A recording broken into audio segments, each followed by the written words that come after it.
मान्य सदस्यहरू, प्रदेश सभाको आजको बैठकको कारबाही प्रारम्भ हुन्छ। मान्य सदस्यहरू, सर्वप्रथम शून्य समय प्रारम्भ हुन्छ। शून्य समयमा बोल्न चाहनुहुने मान्य सदस्यहरूको नाम प्राप्त भएको छ।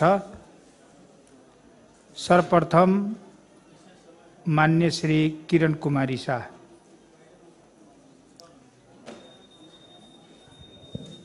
माननीय सभामुख महोदय, लगभग 6 महीना भ गेलै वैसे तत्कालीन प्रदेश सरकार चिमटी में घर बना देवे से कह के कमिटमेंट केने रहथिन, लेकिन अखुनका सरकार दुनू कान के भरपूर प्रयोग करके बात मात्र सुनलखिन, लेकिन अखन तक वही मुसहर बस्ती में जत अग्नि पीड़ित भेल रहे अखन तक कोनो व्यवस्था नहीं केलकै। दोसर बात कि सड़क में चौपाया गाय वस्तु जे चल रहा है, प्रदेश सरकार अगर कर ले सड़क के, अगर कोनो दुर्घटना घटे तो सवारी गाड़ी के सवारी धरी के तीर पड़े दुर्घटना पड़े तो वहन चौपाया गाय वस्तु के लागी सड़क बनल है आकि गाड़ी सवारी साधन के लागी, ते द्वारे अकर व्यवस्था होना चाहिए और वही के प्रदेश सरकार संज्ञान ले फिर से ध्यान आकर्षण उनका करवे चाहिए कि चिमटी में मुसहर बस्ती के घर यथाशीघ्र बने और चौपाया गाय वस्तु के केना के व्यवस्थित कल जाए वह पर ध्यान जाओ। मान्य सरोज सिंह कुशवाहा। माननीय सभामुख जी, नेपाल के चर्चित घटना मध्य एक मोहतरी जिला क्षेत्र नंबर 4 का मेरा ही क्षेत्र का राम गोपालपुर वाड़ा नंबर 2 मुकेश कुमार यादव का जो है मृत्यु हुआ है। सर्वप्रथम तो उनको मैं अपने तरफ से और 4 का जनता के तरफ से मैं हार्दिक श्रद्धांजलि व्यक्त करना चाहूंगा और उनके घर परिवार परिजन को संवेदना भी देना मैं चाहता हूं। और साथ में यह घटना करीब करीब आज 19 दिन हो गया है और अभी तक इस घटना के संदर्भ में कहा जाए तो घटना का प्रकृति स्पष्ट रूप से दिखाई दे रहा है कि यह घटना घटा नहीं घटाई गई है, लेकिन अभी तक अनुसंधान को पूरा न करना, इसके संदर्भ में सुरक्षा निकाय के तरफ से सार्वजनिक रूप से घटना के विवरण के बारे में स्पष्ट न ला देना, कहीं न कहीं सुरक्षा निकाय पर प्रश्न उठता है। और आज के मिति में संज्ञाता के जननी कहा जाए यह मध्य प्रदेश, हम लोग संज्ञाता को वकालत करते हैं। आज के मिति में स्थानीय का अभिभावक कौन है? यह मध्य प्रदेश सरकार है और सरकार के तरफ से एक टोली जाकर वहां पर घटना के बारे में विस्तृत छानबीन करना, जांच-बूझ करना और संबंधित निकाय पर अपने विचार को जोरदार रूप से प्रस्तुत कर देना, यह काम न कर देना, कहीं न कहीं मध्य प्रदेश सरकार पर भी सवाल उठता है। इसलिए मेरा अनुरोध है सभामुख के जरिए कि मध्य प्रदेश सरकार के द्वारा मान्य जी गठन हो और तुरंत पीड़ित परिवार के घर पर जाकर घटना के जायजा ले और संबंधित निकाय पर कहां कहां कमी कमजोरी है उस पर कम से कम ध्यान दे, ये मेरा मांग है। मान्य शारदा दास पहाड़ी।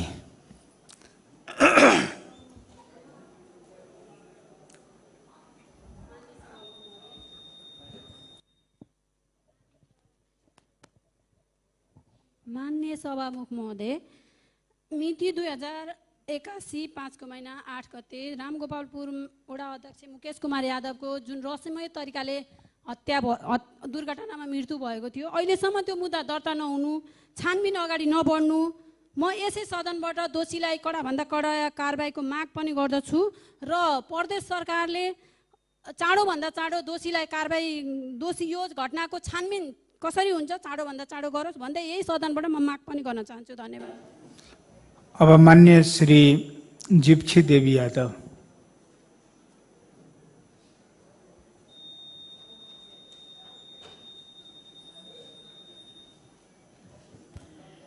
मान्य सभामुख महोदय, म सभामुखको मार्फतबाट मध्य प्रदेश सरकारका शिक्षा संस्कृति मन्त्रीज्यूलाई आग्रह गर्न चाहन्छु। सिराहा जिल्लाको नवराजपुर गाउँपालिकामा नमुना विद्यालय छ, जुन सामुदायिक विद्यालयको 17वटा दरबन्दी रिक्त भएको अवस्था छ र त्यो विद्यालयमा व्यवस्थापन समितिको विवादको कारणले गर्दादेखि 2 वर्षदेखि त्यहाँ शिक्षकको अनुपस्थिति छ र विचार गर्नुस्, जुन विद्यालय नमुना विद्यालय मावि उच्च मावि विद्यालयमा 17वटा दरबन्दी खाली छ भने त्यहाँका विद्यार्थीको अवस्था, त्यो समुदायको अवस्था के भइरहेको होला भन्ने म तपाईँको मार्फत, म सभामुखको मार्फतबाट म मन्त्रीज्यूले आग्रह गर्न चाहन्छु। तपाईँ एकचोटि अनुगमन गर्नु र त्यहाँको अवस्था के छ बुझेर चाहिँ तपाईँ कम्तीमा छिनोफानो गर्नको लागि पहल गरिदिनुहोस् भन्ने र म हार्दिक अनुरोध गर्न चाहन्छु। हस्, धन्यवाद। मान्य सदस्यहरू, शून्य समय समाप्त भएको घोषणा गर्दछु। मान्य सदस्यहरू, अब विशेष समय प्रारम्भ हुन्छ। विशेष समयमा बोल्न चाहनुहुने मान्य सदस्यहरूको नाम प्राप्त भएको छ। सर्वप्रथम मान्य श्री कुमारकान्त झा, समय 8 मिनट।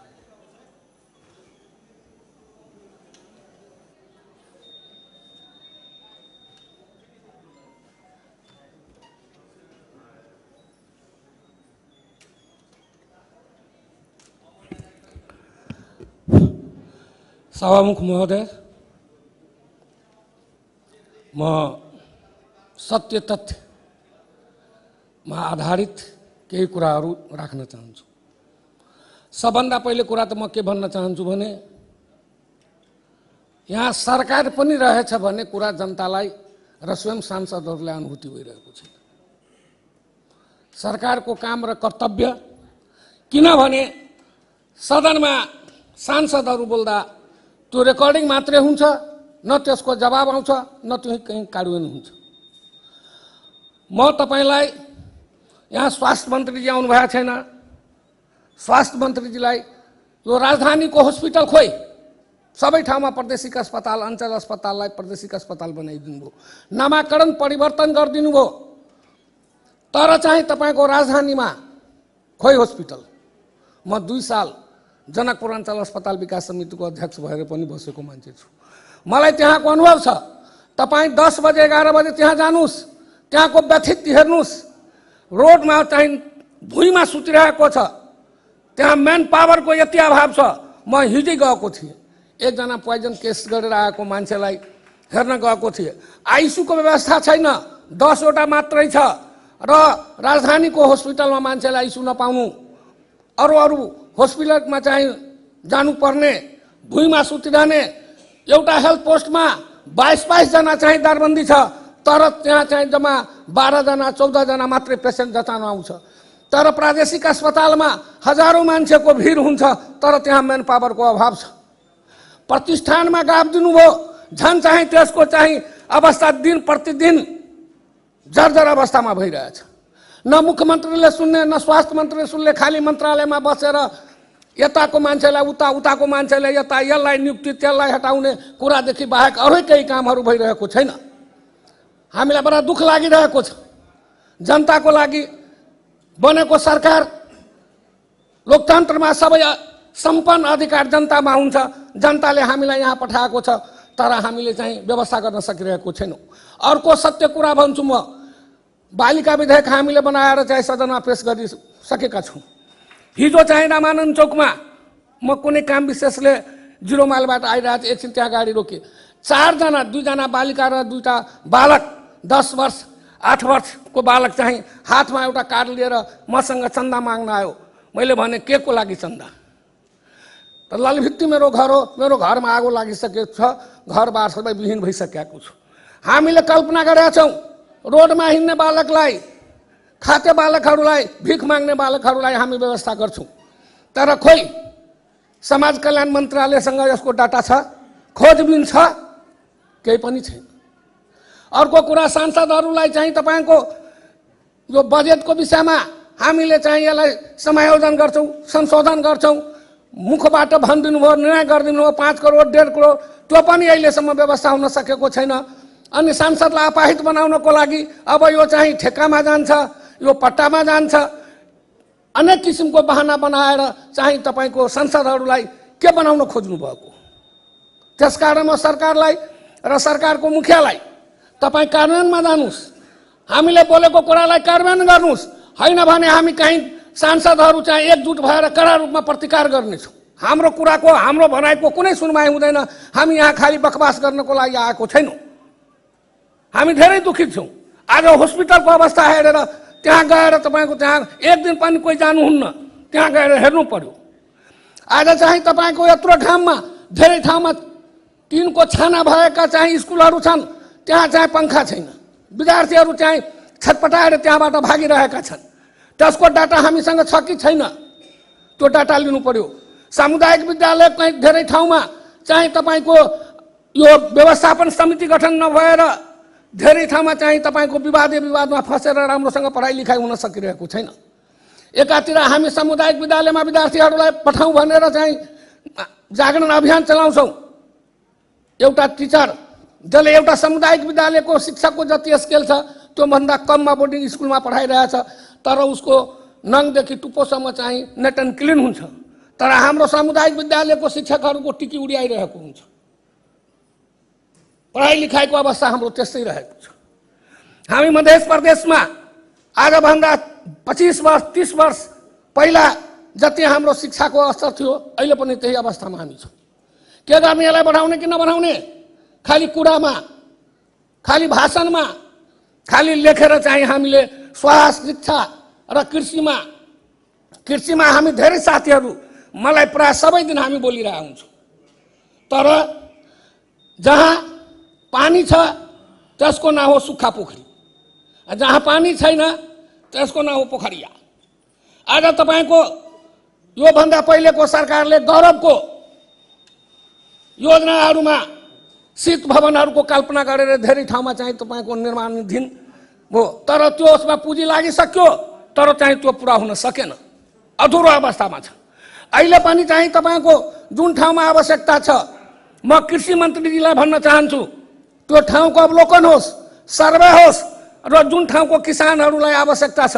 हामीले योभन्दा पहिले चाहिँ हाम्रो माननीय नेपालीजी मन्त्री हुँदाखेरि पनि उहाँलाई भनेका थिए, लालबन्दीमा, ढल्केमा, गोलबजारमा जहाँ तरकारीको भण्डारण हुन्छ त्यो ठाउँमा बनाउनुहोस्। तर भयो के भने जुन ठाउँमा 10 कट्ठा आलु उब्जिँदैन त्यो ठाउँमा शीत भवनको पैसा लगाएर अहिले चाहिँ पिलर खारा छ र त्यो पुँजी चाहिँ बर्बाद भयो मात्रै हो।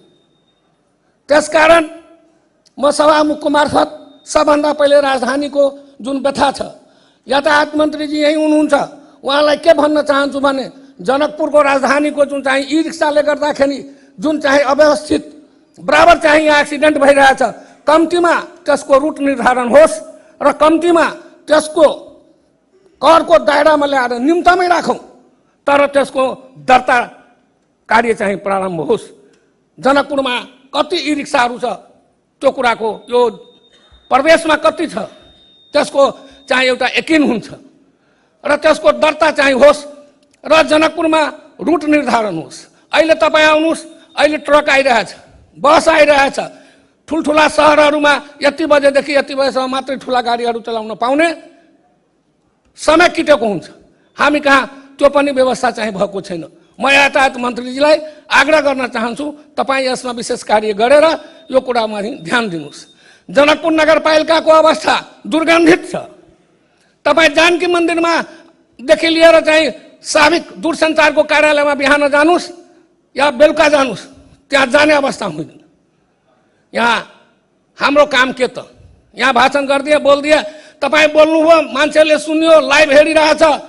तर म सरकारलाई स्पष्ट रूपमा भन्न चाहन्छु, सांसदहरूले उठाएको आवाजलाई हामी जनताको सरोकारको आवाज उठाइरहेछौँ, त्यो कुरालाई चाहिँ ध्यानपूर्वक सुनेर यसको कार्यान्वयन पक्षलाई पनि ध्यान दिनुहोस्। अन्तमा म फेरि त्यो अस्पतालको अवस्था, आज डुमरिया अस्पतालको यत्रो आवाज उठिसके, पहिला पनि भनेका थिए डुमरिया अस्पतालदेखि लिएर 4वटा अस्पतालहरूमा भौतिक संरचना तयारी भइसक्यो, तर मेन पावर नभएर हामीले कार्य सञ्चालनमा ल्याउन सकिरहेका छौँ, जनतालाई सेवा दिन सकिरहेको छैनौँ। त्यसकारण शिक्षा स्वास्थ्य हाम्रो नारा हो, कृषि हाम्रो नारा हो, नारामा सीमित नहोस्। यो कार्यान्वयनमा सीमित होस्। हाम्रो जोरदार माग छ, हाम्रो आवाजलाई दबाइयो भन्ने। हामी चाहिँ दब्नेवाला छैनौँ, हामी चाहिँ योभन्दा पनि कडा रूपमा प्रस्तुत हुनेछौँ। धन्यवाद। जय नेपाल। अब मान्य श्री ललिता दास, समय 7 मिनट।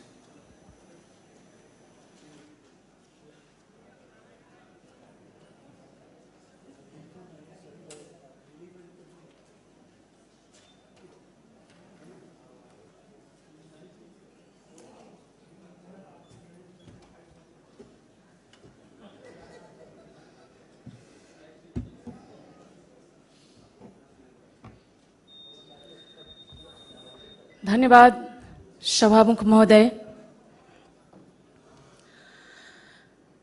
कर्मचारीको सरुवा बढुवा हुनु स्वाभाविक हो, भइरहन्छ, त्यो ठुलो कुरा होइन। तर कुनै कर्मचारीलाई प्रतिशोधको भावनाले गुण्डा राज कायम गर्नको लागि राम्रो काम गरेको कारणले गर्दा उलाई पुरस्कृत गर्ने ठाउँमा सरुवा गरेर अपमान गरिन्छ, निरुत्साहित गरिन्छ हाम्रो मधेस सरकारले। हुन त हाम्रो देशमै यस्तै भइरहेछ। हाम्रो देशको परिस्थिति नै गम्भीर छ। हरेक ठाउँमा गलत व्यक्तिहरू कन्डक्ट गरिरहेका छन्। त्यस कारणले गर्दा देशको परिस्थिति राम्रो छैन, कतै पनि राम्रो चर्चा भइरहेको छैन। तर पनि यी कुराहरूमा ध्यान आकर्षण गराउने हामी गोठालाहरूको काम हो। हामी जनताका गोठालाहरू हौं। हाम्रो आँखा सही गलतमा हुनुपर्छ र हामीले कमसेकम सहीलाई सही र गलतलाई गलत भनिदिनुपर्छ। म कुरा गर्न चाहन्छु सिराहा जिल्लाको वन कार्यालयको। सिराहा जिल्लामा वन कार्यालय अधिकृत सुजित कुमार झा सिराहा जिल्लाको वन कार्यालय लाहानमा आएदेखि उहाँको क्रियाकलाप, उहाँको कामहरूले धेरै प्रसन्नता जनतामा छाएको थियो। मैले पनि 2-3 पटक चुरे दोहन, गैर कानुनी उत्खननको कुरा गरेको थिए प्रदेश सभामा। तर उहाँले काम गरेर देखाउनु भयो। उहाँले राति राति जागेर गस्ती गरेर कसैले गर्न नसकेका कामहरू उहाँले गर्नु भएको छ। वनको जग्गाहरू अतिक्रमण गरेर राखेका मारुति सिमेन्ट फ्याक्ट्रीले, त्यस्तै सैनिक क्याम्पको अगाडि चोहरबामा जुन दारूको भट्टी खोलेर बसे थियो, त्यो जग्गाहरू अतिक्रमण गरेको जग्गाहरू उहाँले वनको जग्गाहरूलाई संरक्षण गर्ने काम गरिरहेको थियो। उहाँको बारेमा कतै पनि नेगेटिभ कुराहरू चलेन। कर्जन्हा नगरपालिकाको एउटा वार्ड अध्यक्षको क्रसर पक्रिँदा, कानुनी कारबाही अगाडि बढाउँदा उहाँको विरुद्धमा नारा जुलुस जनप्रतिनिधिद्वारा गराइयो र त्यसमा हाम्रो सिराहा जिल्लाको पुलिस प्रशासन सब मौन रहे। कसैले पनि त्यो मासलाई, त्यो गलत विरोधाभासलाई रोक्न गएनन्, किनकि त्यहाँ अवैध उत्खननलाई उहाँले कानुनी रूपमा ढालेर उहाँले कानुनी मापदण्डमा व्यवस्थित गर्न पनि धेरै सफल हुनुभएको थियो। तर उहाँलाई अचानक चाहिँ सरुवा गरिदियो। के होला त? मलाई त जनतामा पनि विभिन्न पत्र पत्रिका र विभिन्न ठाउँ टीका टिप्पणीले गर्दा लागिरहेको छ कि कहीँ न कहीँ हाम्रो मुख्यमन्त्रीजीले मारुति सिमेन्ट कम्पनीद्वारा वा त्यहाँको क्रसर माफियाहरूद्वारा अवैध उत्खनन गर्ने, चुरे दोहन गर्ने माफियाहरूद्वारा उहाँले केही न केही रकम लिएर मात्रै त्यो गरेको छ र त्यो तिनीहरूलाई संरक्षण गुण्डा राज कायम गर्न खोजेको हो। यसको प्रमाणहरू छ। माननीय सभामुख महोदय, माननीय वन मन्त्री ज्यूको पिए चोहरबामा अतिक्रमणकारीहरूद्वारा त्यो जग्गा अतिक्रमण गरेको त्यो हटाएको, त्यो चाहिँ वनमा संरक्षित गरिसकेपछि 1 महिनापछि नारा जुलुस गराइयो। त्यसपछि यसैले प्रमाणित हुन्छ कि वन मन्त्रीको यो नाटक हो। त्यसमा पनि अब म सिराहा मारुति सिमेन्ट प्रालीको जग्गा अतिक्रमण प्रकरणको बारेमा म भन्न गइरहेको छु माननीय सभामुख महोदय। मारुति सिमेन्ट प्रालीले 5-6 वटा सुकुम्बासी सिर्जना गरी 2058 सालको सुकुम्बासी समस्या समाधान आयोगबाट वन बुटेनको जग्गा सुकुम्बासीको नाममा दर्ता गराएको थियो। उक्त वन बुटेनकै जग्गा 15 वर्षपछि 2073-74 सालमा उक्त सुकुम्बासीको नामबाट मारुति सिमेन्ट प्रालीको सञ्चालक अनुज राठी तथा मनोज कुमार गोयलको नाममा हक हस्तान्तरण भएको थियो। तत्कालीन लालबाबु राउत सरकारको पालामा त्यहाँको स्थानीयहरूले सडक जाम सहितको आन्दोलन गर्दा तत्कालीन मुख्यमन्त्री लालबाबु राउतले वनको जग्गा मध्य प्रदेश सरकारले जसरी नै फिर्ता गराउनु पर्छ भनी प्रतिबद्धता जाहेर गर्नु भएको थियो। डीएफओ सुजित कुमार झा को आगमन सँगै 2080 कार्तिक 12 गते डिभिजन वन अधिकृत स्तरको निर्णयले वन ऐन 2076 को दफा 7 बमोजिम उक्त 3 बिघा 4 धुर जग्गा खारेज गरी मालपोत कार्यालय लागत कट्टाको लागि पठाएको कानुन बमोजिम 7 दिन भित्र लागत कट्टा गर्नु पर्ने काम मालपोतले तत्कालीन सिडिओ र मारुति सिमेन्ट प्रालीसँग मिलेर हालसम्म गरेको छैन। बरु मालपोत कार्यालय र जिल्ला अदालत मिलेर उक्त जग्गा यथास्थितिमा राख्नु भन्ने एउटा निवेदनको आधारमा 2080 चैत्र 23 गते आदेश गराएको थियो। पुनः डीएफओ सुजित कुमार झाले मारुति सिमेन्ट वरिपरिको वन अतिक्रमित हटाउँदै 2081 4 महिना 14 गते जिल्ला अदालत सिराहाबाट लगत कट्टाको लागि आदेश गरिदिन अपिल गरेको थियो।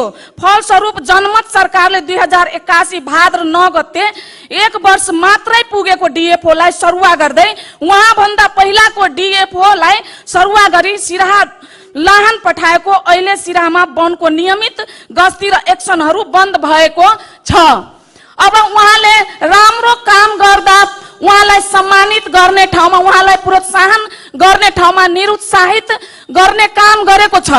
यसको बारेमा ध्यान आकर्षण म गराउन चाहन्छु कि राम्रो काम गर्नेलाई जसले कानुन बमोजिम काम गर्ने साहस गर्दछ, जो चाहिँ कानुनको विपरीत काम गर्नेहरूलाई साइजमा ल्याउने काम गर्दछन् उहाँहरूलाई चाहिँ धन्यवाद। अब माननीय श्री महेश यादव, समय 10 मिनट।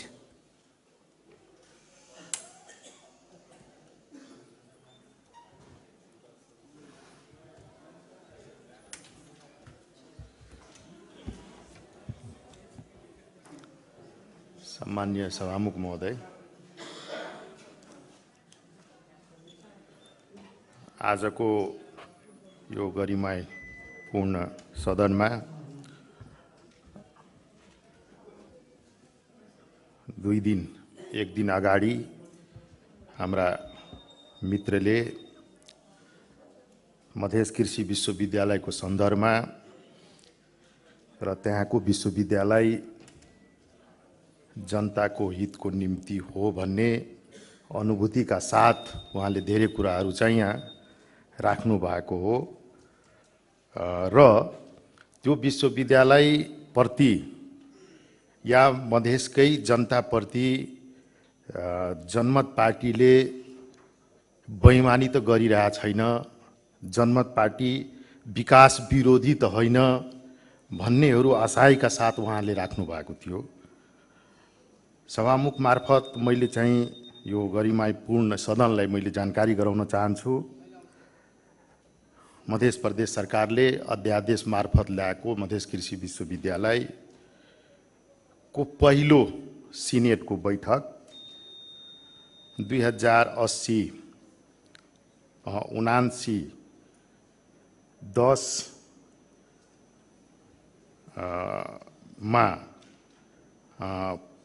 भएको 78 साल फागुन 10 गते पहिलो सिनेटको बैठक भएको हो र यो सिनेटको बैठकले जो निर्णयहरू गरेको थियो त्यो निर्णयहरू लाई कुन आधारले कार्यान्वयन गरेको कुरा मैले थोरै चाहिँ यहाँ सदनलाई जानकारी गराउन चाहन्छु।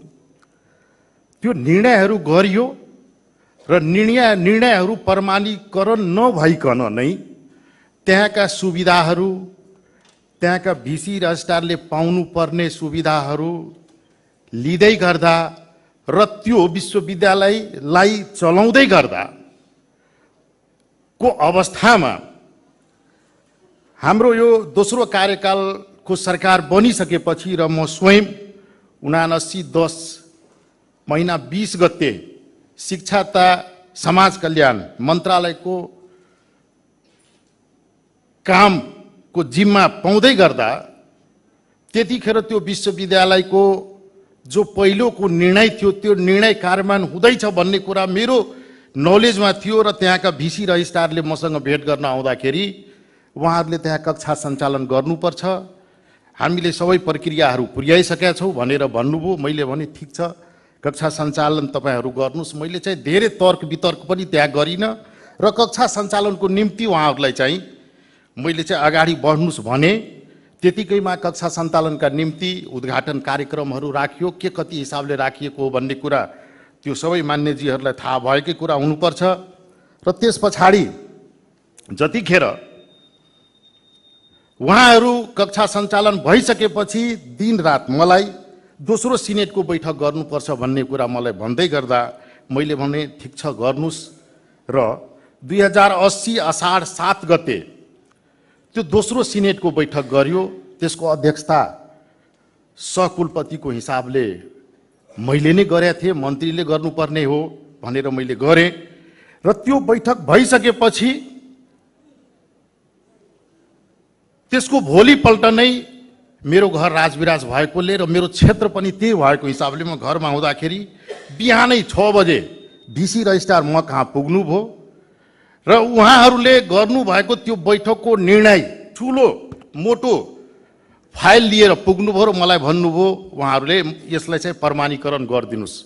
मैले भने यस्तो ठुलो मोटो फाइल तपाईँ बनाउनु भएको छ र साँझमै हाम्रो बैठक सकिया छ, तपाईँ बिहानै आउनु भएको छ, ठिक छ यो फाइल ठिक छ, म यो फाइललाई एकचोटि अध्ययन गर्छु अनि म यसलाई चाहिँ प्रमाणीकरण गर्छु भनेर म त्यो फाइल त्यही दिन म जनकपुर लिएर आएँ र तत्कालीन हाम्रा मुख्यमन्त्री माननीय सरोज कुमार यादवजीलाई मैले सविस्तार सबै कुराहरू बताएँ र त्यतिखेर नै मैले के थाहा पाएँ भने त्यो विश्वविद्यालयलाई अख्तियारको चिठी आएको छ, सतर्कता केन्द्रको चिठी आएको छ भन्ने कुरा मैले थाहा पाएँ र मैले तुरन्तै भिसीलाई चाहिँ फोन गरेर भने अख्तियारको चिठी आएको छ भन्ने कुरा म सम्बन्धित मन्त्रालयको मन्त्री भएपछि तपाईँ मलाई किन जानकारी गराउनु भएन?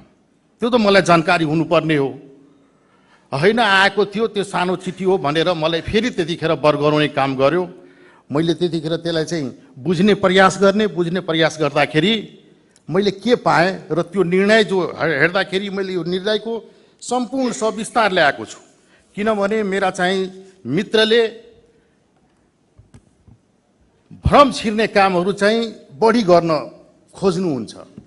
त्यसलाई मैले के भन्न चाहन्छु भने कमसे कम मधेसी जनतालाई जे सत्य तथ्य छ त्यो बताइदिनु पर्यो। यसमा हेर्दाखेरि अधिकांश निर्णयहरू कस्तो प्रकारको छ भने यो चाहिँ अनुमोदन गरिएको छ र यसलाई मैले हेर्दाखेरि जुन कामहरू उहाँहरूले पहिलो सिनेटको बैठक पश्चात गर्नुभएको छ त्यही कामहरूको अनुमोदन, त्योभन्दा पहिलेका कामहरू र त्यस पछाडिका सम्पूर्ण कामहरू अनुमोदन गरिएको छ भनेर यहाँ लेखिएको छ। मैले उहाँलाई पहिले बैठकको निर्णय मागेँ र पहिले बैठकको निर्णय मागिसकेपछि त्यो सम्पूर्ण निर्णयहरू पहिले भइसकेको अवस्था थियो र मैले उहाँहरूलाई सोधेँ यो पहिले भइसकेपछि तपाईँहरू यसरी किन चाहिँ यो अनुमोदन भएको कुराहरू ल्याउनु भयो? अनि उहाँले के भन्नुभयो भने त्यो बैठकको प्रमाणीकरण भएन। मैले भने किन भएको होइन त्यो बैठकको प्रमाणीकरण? तत्कालीन मन्त्री माननीय नवल किशोर शाहजीले गर्नुभएको थियो त्यो बैठक र उहाँले नै प्रमाणीकरण गर्नु पर्थ्यो त्यो बैठकलाई। त्यो बैठकको कुनै पनि प्रमाणीकरण भएको छैन। अख्तियारको चिठी आएको छ, मलाई चाहिँ झुक्क्याएर तुरन्तै अख्तियारको चिठी आएकै बेलामा मसँग चाहिँ सिनेटको बैठक गराएको छ र त्यतिकैमा यो 2 दिन अध्ययन नगर्न पाउँदै त्यसलाई प्रमाणीकरण गर्नुपर्छ भनेर भन्नुभएको छ। मैले त्यसलाई रोक्दाखेरि उहाँहरूले फेरि म कहाँ भिसी रजिस्ट्रार आउनुभयो अनि बताउनुभयो अख्तियारको चिठी आएको छ, मलाई जवाब दिनुपर्छ। यदि यसलाई चाहिँ प्रमाणीकरण गर्नु भएन भने मधेस कृषि विश्वविद्यालयमा तालचा लाग्छ। किनभने तपाईँले निर्णय विपरीत नै थुप्रा कामहरू गरिसक्नु भएको रहेछ। तपाईँले गर्नुभएको निर्णयहरूको प्रमाणीकरण भएको छैन र यो विश्वविद्यालय जन्म नहुँदै समाप्त हुने स्थितिमा पुगेको थियो। मेरो क्षेत्र पनि हो, मधेसको निम्ति गौरवको योजना पनि हो। त्यसलाई कसरी चाहिँ सेफ ल्यान्डिङ गर्न सकिन्छ भन्ने दिशामा म अगाडि बढेँ। तत्कालीन मुख्यमन्त्रीजीसँग नियमित यो विषयमा हाम्रो सल्लाह हुँदै थियो र उहाँहरूलाई चाहिँ एउटा मैले सुझाव दिएँ।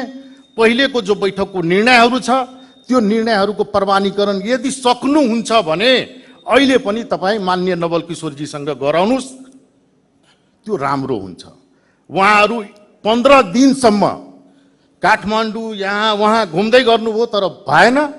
अख्तियारको चिठी आएकै आई, सतर्कता केन्द्रको चिठी आएकै आई गर्दाखेरि उहाँ फेरि हामी कहाँ पुग्नुभयो र पुग्दाखेरि अब नगरेपछि हामीलाई पनि हत्करी लाग्छ भन्ने कुरा गर्नुभयो। हामीले महानिर्देशकतालाई बोलाएँ, केही कानुनविद्हरूलाई बोलाएँ, सचिवजीहरूलाई बोलाएँ र छलफल गरे र निकालेर मैले चाहिँ त्यतिखेर त्यसलाई प्रमाणीकरण गरेर त्यो विश्वविद्यालयलाई बचाएको हो।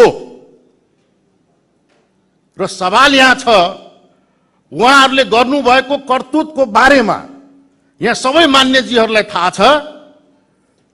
उहाँहरूले त्यो विश्वविद्यालयलाई निजीकरण गर्न खोज्या हो, पार्टीकरण गर्न खोज्या हो। त्यो विश्वविद्यालयको जतिखेर भवन शिलान्यासको कार्यक्रम थियो त्यति बेला तपाईँहरू हेर्नुभयो होला। हाम्रो मान्य सहकर्मी मनिष सुमनजीलाई सबै कुरा थाहा छ। त्यतिखेर हामीसँग वार्तालाप हुने अवस्था पनि त्यहाँ भएकै हो र त्यहाँ कसरी बल प्रयोग गरेर त्यहाँ शिलान्यास गराइएको हो। र त्यसमा मलाई लाग्छ सबभन्दा बढी यदि बदमासी गरेको हो भने त्यो भिसी रजिस्ट्रारले गरेको हो। म त्यो मन्त्रालयको लाइन मिनिस्टर हुँदा हुँदै पनि, त्यो सिनेटको अध्यक्ष हुँदा हुँदै पनि मलाई जानकारी नदिने, माथि नै कार्यक्रमहरू गर्न चाहिँ तत्पर हुने, पार्टीकरण गर्न खोज्ने।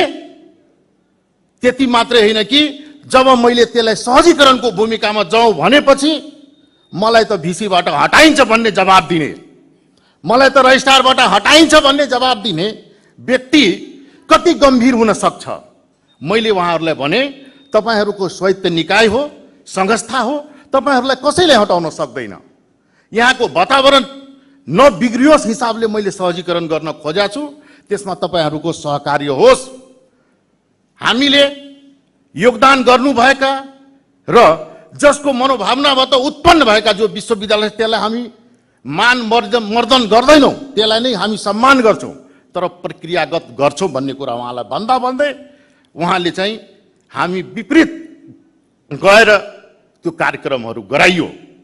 त्यति मात्रै होइन, विद्यार्थीको कक्षा सञ्चालनको निम्ति, परीक्षाको निम्ति वन म्यान आर्मी भिसी रजिस्ट्रार, त्यहाँ परीक्षा बोर्ड बनाइएको छैन और वन म्यान आर्मीको हिसाबले तिनीहरू तीव्र गतिमा कामहरू गरिरहेको अवस्था हामी हेर्दैछौँ। विश्वविद्यालयको जो मापदण्ड हुन्छ, जो कार्यविधि छ, त्यो कार्यविधिलाई ठाडो उल्लङ्घन गर्दै उहाँहरूले काम गर्नुभएको हो भन्ने कुरा यहाँ यो मैले मसँग भएको यो सम्पूर्ण यो दस्तावेजले त्यो कुराहरूलाई प्रमाणित गर्छ। हाम्रा मान्य सहकर्मी मित्रले भन्नुभयो यसपालि त सरकारले त्यसलाई बजेटै राखिदिएको छैन, त्यो विश्वविद्यालय त डुब्न लाग्यो। अब उहाँलाई कतिको थाहा होला, अहिले पनि त्यो विश्वविद्यालयको खातामा 32 करोड रुपियाँ छ।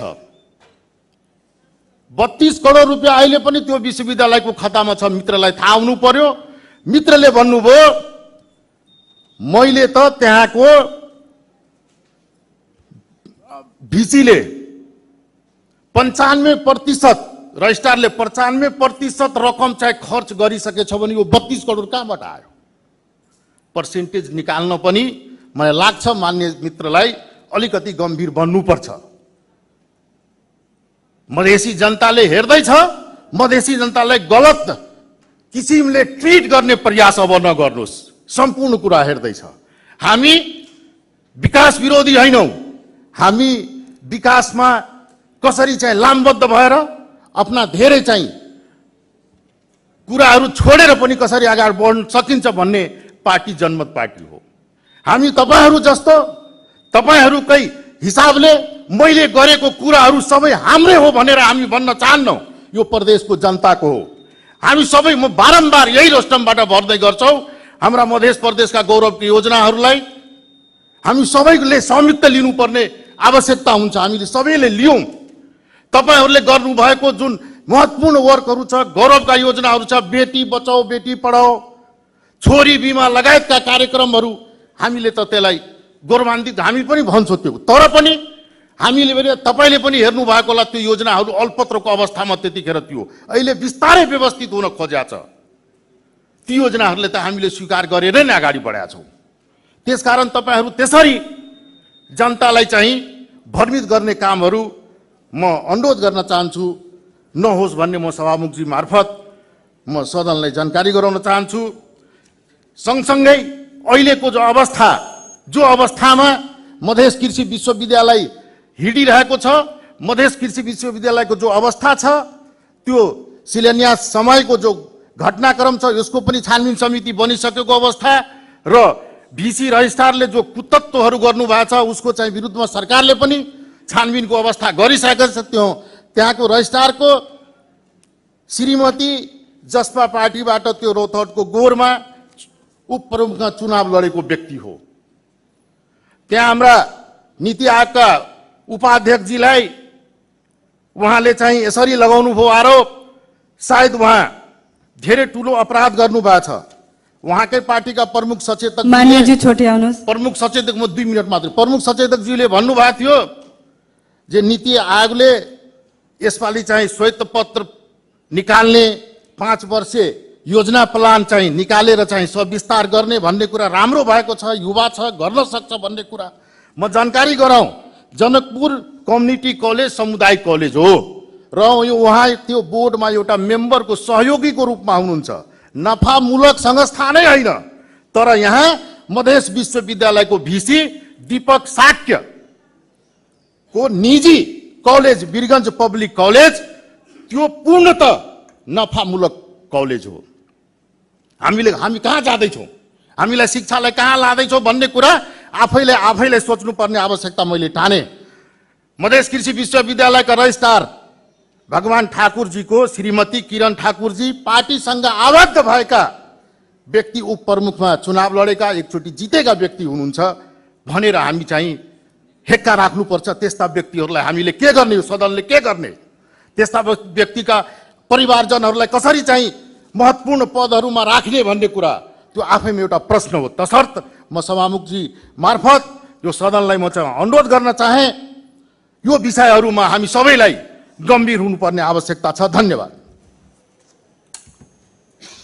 मान्य श्री राजेन्द्र प्रसाद चौधरी, समय 7 मिनट।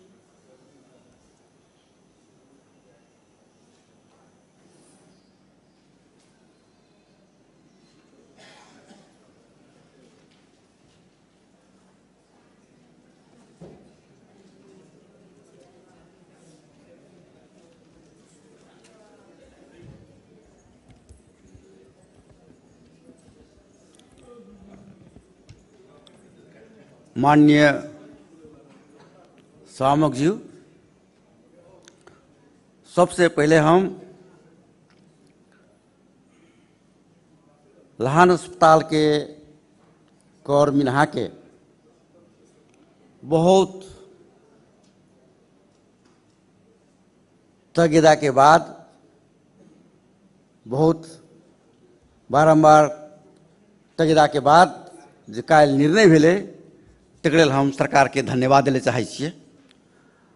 हम एहि सदन में देखे छलिए पहले मुख्यमंत्री जी बराबर एठाम आबै छले, हमरा खुशी लागै छल जे और मंत्रियों सब एठाम सब मंत्री सब आबै छले। हम कहै छलिए नया चीज के शुरुआत भेले, आब कम से कम सदन में जे हम बोले छिए कम से कम संबंधित मंत्री सब सुने छे और ओकरा सबके जवाब भेटतै से हम सब आशावादी छलिए। हम एक बात और पहले से पहले रखने छलिए कि सांसद और मंत्री या मुख्यमंत्री के बीच में एक प्रश्नोत्तर कार्यक्रम सेहो हेबाक चाही, लेकिन वो कार्यक्रम कोनो हम छनक कोनो हम शुरुआत कोनो चीज नहीं देख रहा छिए। हम चाहब अखन तो जे मुख्यमंत्री और संबंधित मंत्री सबके बीच में एठाम एक प्रश्नोत्तर कार्यक्रम के आयोजना करे। ये कार्यक्रम नियमित हो, जैसे कि संबंधित मंत्री के जवाबदेही सृजना हेतै और बाध्यता सेहो हेतै। हम जनकपुर में देखै छियै पर्यटन मंत्रालय में 2-3 अरब के बजट खर्चा होइ छै, लेकिन हम जनकपुर के मंत्रालय के ओरी पोरी के जे साफ सफाई के अवस्था देखै छियै, तकर बाद जनकपुर के पोखरी सबके अवस्था देखै छियै, जानकी मंदिर के शौचालय के अवस्था देखै छियै। वास्तव में वो बजट कत खर्च होइ छै और ओकर परिणाम में क्या नहीं देखा पड़ रहा है, ओह तरफ हम ध्यान आकृष्ट करे चाहे छिए। स्वयं मंत्रालय के जे ओरी पड़ी जे पोखरि सब छै ओकरो अवस्था हम तेहने देख रहा छिए, जनकपुर के पोखरि के अवस्था तेहने देख रहा छिए। तो ये अरबों अरब जो पर्यटन मंत्रालय के बजट से खर्चा भ रहा है सौंदर्यीकरण के नाम पर, विभिन्न क्षेत्र के नाम पर, वो की भ रहा है, ओह तरफ हम सदन के संबंधित मंत्रालय के ध्यान आकृष्ट करे चाहे छिए। तकर बाद अपना सबके मध्य प्रदेश में स्थानीय भाषा सब, थारू भाषा कहिए, मैथिली भाषा कहिए, भोजपुरी कहिए, ए भाषा सब में पढ़ाई के या काम काज के ई शुरुआत कहिया हेतै? सिराहा जिला में रामनिधन जी स्कूल में, नगर पालिका में मैथिली भाषा में पढ़ाओ, मैथिली भाषा में पढ़ाओ कह के उनका हम देखे छी बारम्बार स्कूल में मात्र नहीं नगर पालिका सब में वो प्रयत्न कर रहा है। हमरा लगे यदि मध्य प्रदेश सरकार के तरफ से यदि वो इनिशिएशन हेबे पहल कदमी कल जा तो लागे कुछ इनमें काम हेतै कि।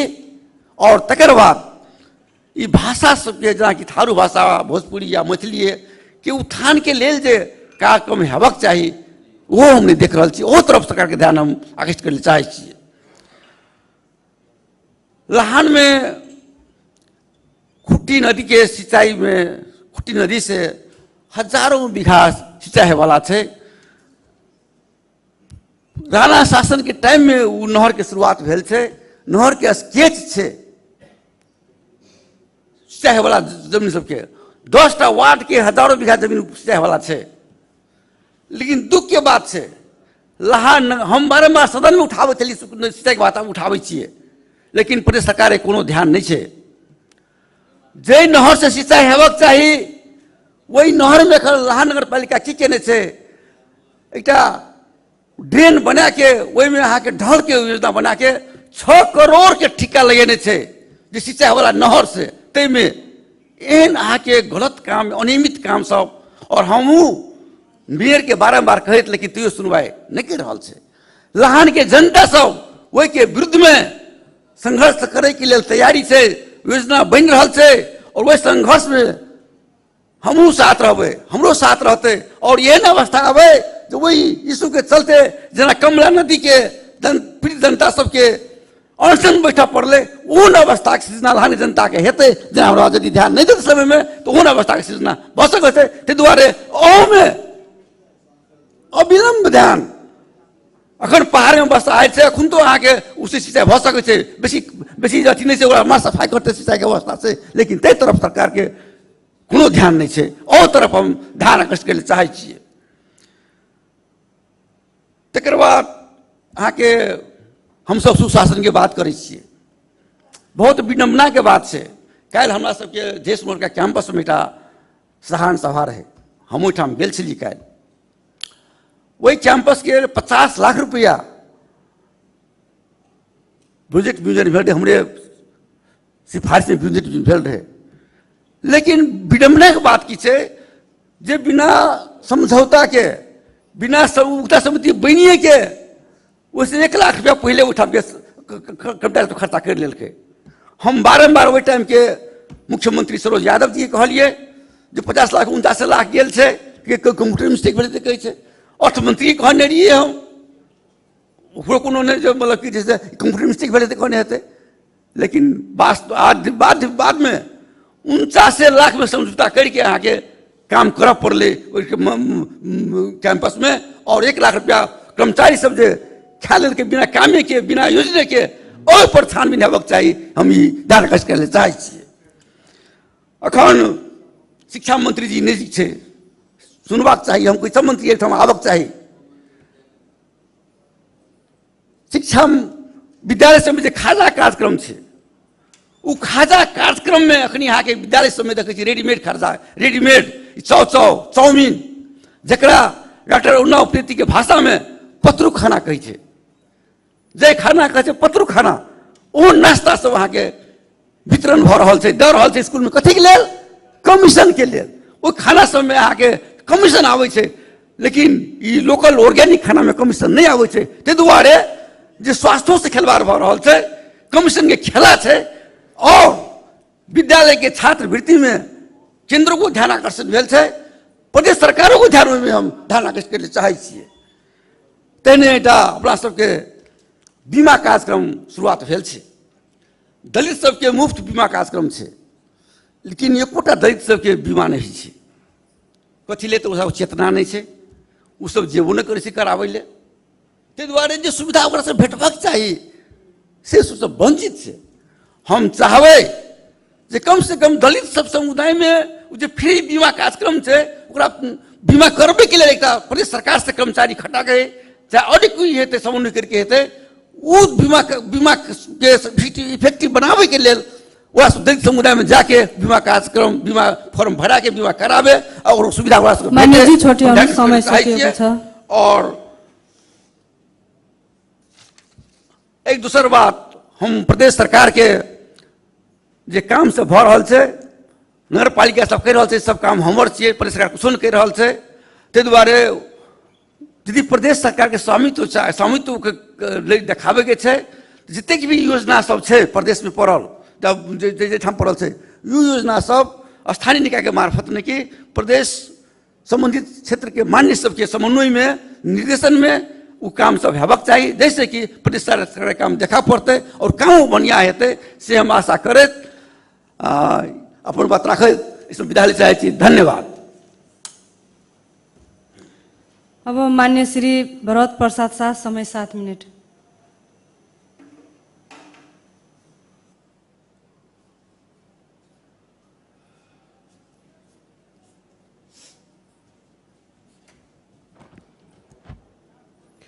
माननीय सभामुख महोदय, यही महीना भदौ 8 गते मोहतरी जिला को राम गोपालपुर नगरपालिका वडा नंबर 2 को वडा अध्यक्ष मुकेश कुमार यादव को बर्दिमासबाट घर फर्किने क्रममा राति उहाँको शंकास्पद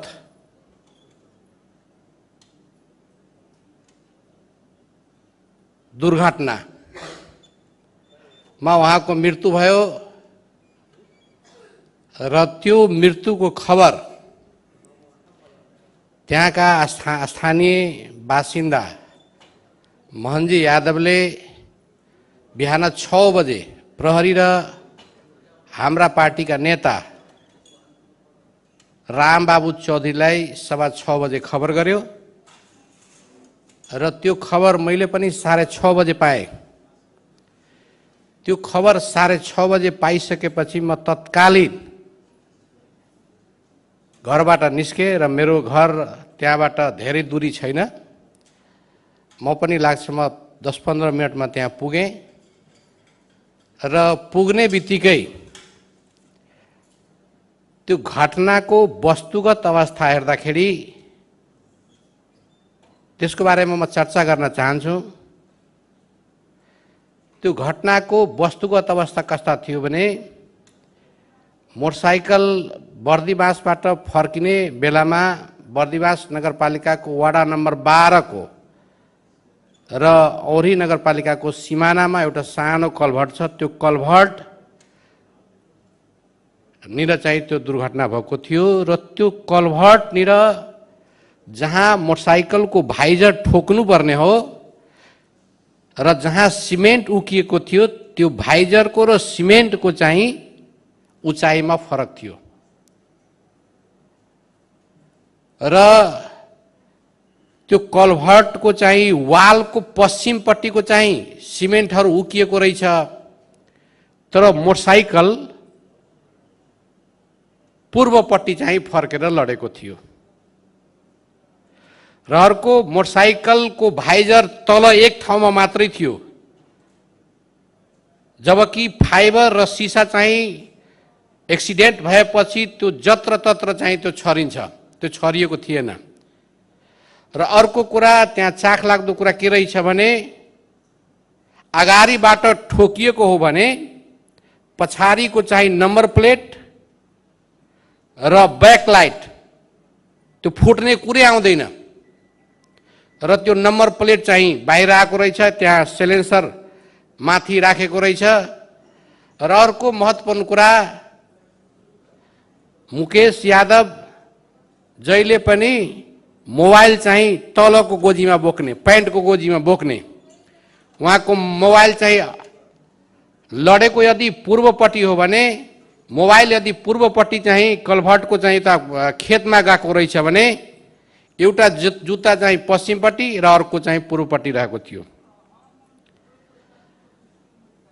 र अर्को उहाँको चाहिँ तिघ्रामा ठुलो चोट थियो र त्यहाँ बुटको मलाई लाग्छ बुटको चाहिँ चिन्ह जस्तो थियो।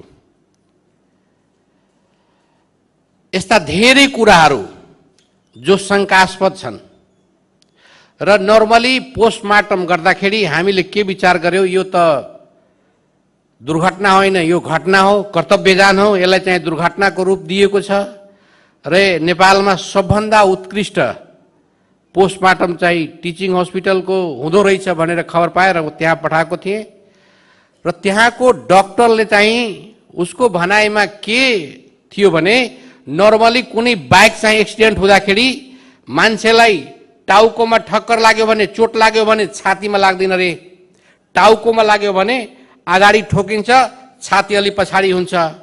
यदि छातीमा ठोकियो भने यसरी चाहिँ स्पिडमा चाहिँ यो चाहिँ पछाडि जान्छ, तर उसको चाहिँ टाउकोमा पनि गहिरो चोट छ र छातीमा पनि चोट छ र छातीमा चोट चाहिँ लाग्दाखेरि 3-4वटा क्रङ पनि भाँचेको छ र त्यहाँबाट रगत चाहिँ बगेको छैन। सर्टमा पनि त्यो चिथोरिएको या केही त्यस्तो चाहिँ चिन्ह देखिन्छ।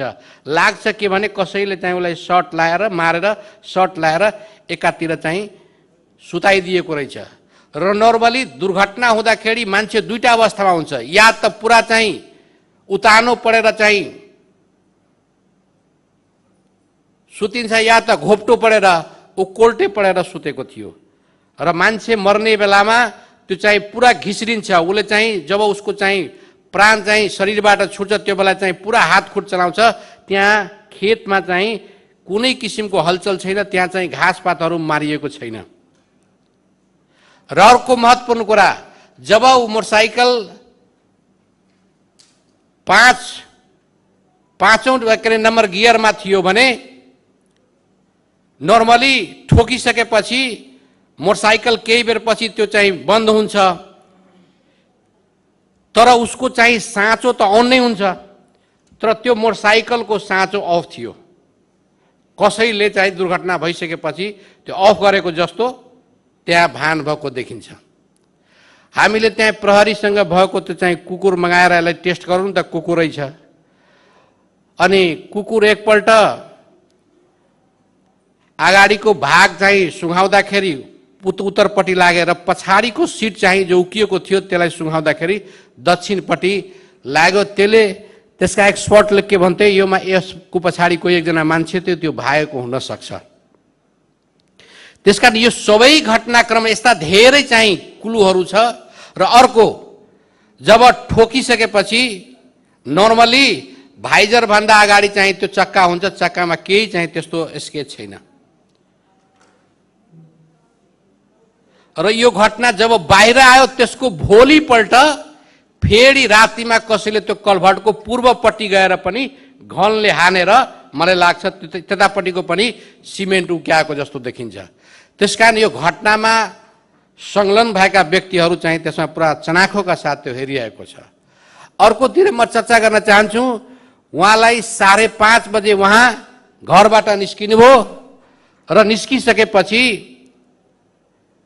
त्यो निस्किने बेलामा एउटा फोन आएको थियो। सञ्जीव झा भन्ने त्यो बसपिटी स्कुलको चाहिँ माविको टिचर रहेछ। त्यो टिचरले उहाँलाई तपाईँ एक्लै आउनुहोस् बर्दिमास भनेर बोलाएको रहेछ। उहाँ एक्लै जानुभयो। बर्दिमासको बजारमा राजु होटलमा उहाँले खाजा खानुभयो। त्यसपछि उनीहरूले लागे र उहाँ केही बेर पछि फर्किनुभयो भनेर चाहिँ होटलवालाको भनाइ छ।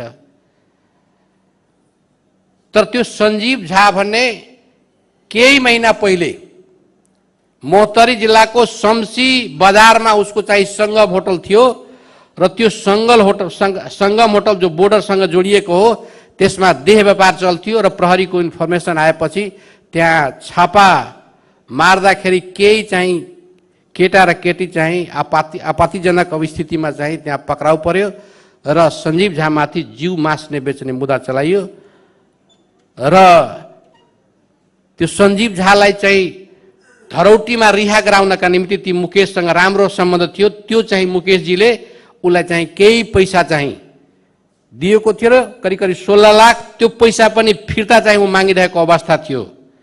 र सञ्जीव झा राजनीतिमा चाहिँ उच्च होद्दामा रहेका मान्छेहरूसँग पनि सम्बन्ध रहेको भने बुझिन्छ। त्यसकारण यो घटनाको सत्य तथ्य ल्याउनका निम्ति हामी सर्वदलीय चाहिँ नेतृत्वहरू चाहिँ माननीय सङ्घका चाहिँ गृहमन्त्रीज्यू कहाँ गएर हामीले रिक्वेस्ट गर्यो। यो सामान्य घटना होइन, सामान्य घटना होइन। त्यसकारण चाहिँ यो घटनालाई सिआइबीबाट यसको अनुसन्धान होस् र मान्य गृहमन्त्रीज्यूले निर्देशन दिनुभयो र त्यसको लगत्तै अहिले सिबिआईले अनुसन्धान गर्दैछ। त्यसकारण हामी यसमा धेरै बोल्ने कुरा मैले लाग्दैन। तर त्यहाँको राजनीति दलको कुराहरू हेर्दाखेरि अहिले चाहिँ त्यही क्षेत्रका माननीय सांसद सरोज कुमार कुशवाहाजीले जो उठाउनुभयो, मलाई लाग्छ उहाँ अझै चाहिँ अब समय कम भएकोले चाहिँ थोरै विषयवस्तु उठाउनुभयो। धेरै विषयवस्तुहरू यसमा देखिएका छन्। त्यसकारण उहाँ निर्वाचित वडाध्यक्षलाई यसरी हत्या गरेर जो दुर्घटना देखाइँदैछ र अर्को यसले ट्रेन के चलेको छ भने सबभन्दा कसैलाई दुश्मनी साध्नु छ भने त्यसलाई हत्या गर्ने र दुर्घटनाको रूप दिएपछि एकपल्ट चाहिँ क्लोज हुन्छ। यस्तै घटना बर्दिवास नगरपालिकाको चाहिँ वडा नम्बर 3 गौरी डाँडामा केही वर्ष पहिले भएको थियो र त्यो घटनामा पनि मैले अनुसन्धान होस् र त्यो घटनाको पनि थोरै चर्चा गर्न चाहन्छु। सभामुखज्यू यो महत्त्वपूर्ण विषयको 2-3 मिनट चाहिँ मलाई बढी दिनु होला। त्यो घटनामा के भएको थियो भने एकजना श्रीमान श्रीमतीले ब्याङ्कबाट पैसा निकालेर घर जाँदाखेरि दिनकै समयमा 12 बजेको करीबमा एकजना मान्छेको त्यहाँ मृत्यु भयो र उसको श्रीमतीले गाउँमा गएर के भन्यो, त्यो अलिकति जङ्गलको बाटो त्यो चाहिँ श्रीमतीले के भन्यो भने मेरो श्रीमान चाहिँ दुर्घटनामा मर्यो भनेर हल्ला गर्यो र त्यसपछि त्यहाँबाट अर्को एकजना बाइकले जाँदै थियो। त्यो मान्छेले त्यो दुर्घटना भएको फोटो खिचेको रहेछ र त्यो दुर्घटनामा चाहिँ एउटा ढुङ्गा थियो जुन ढुङ्गाले हानेको रहेछ। अनि पछि के हो भने प्रहरी पनि आयो। सबै अनुसन्धान गर्दाखेरि प्रहरीले उसलाई के ठम्यायो भने इलाका प्रहरी कार्यालय बर्दिवासले के ठम्यायो भने यो चाहिँ दुर्घटना हो र त्यो फाइल चाहिँ लगभग क्लोज हुने स्थितिमा गइसकेका थियो र हामीले गृहमन्त्रीसँग चाहिँ अनुरोध गरेर सिआइबी मगायो र सिआइबी कहाँबाट अनुसन्धान सुरु गर्यो भने पहिलो फोटोमा यो ढुङ्गा छ, अर्को फोटोमा छैन। के अरे प्रहरीको चाहिँ फोटोमा ढुङ्गा छैन। त्यहाँबाट अनुसन्धान गर्दै जाँदा त्यो महिलाको अर्को चाहिँ उसको चाहिँ प्रेमी रहेछ।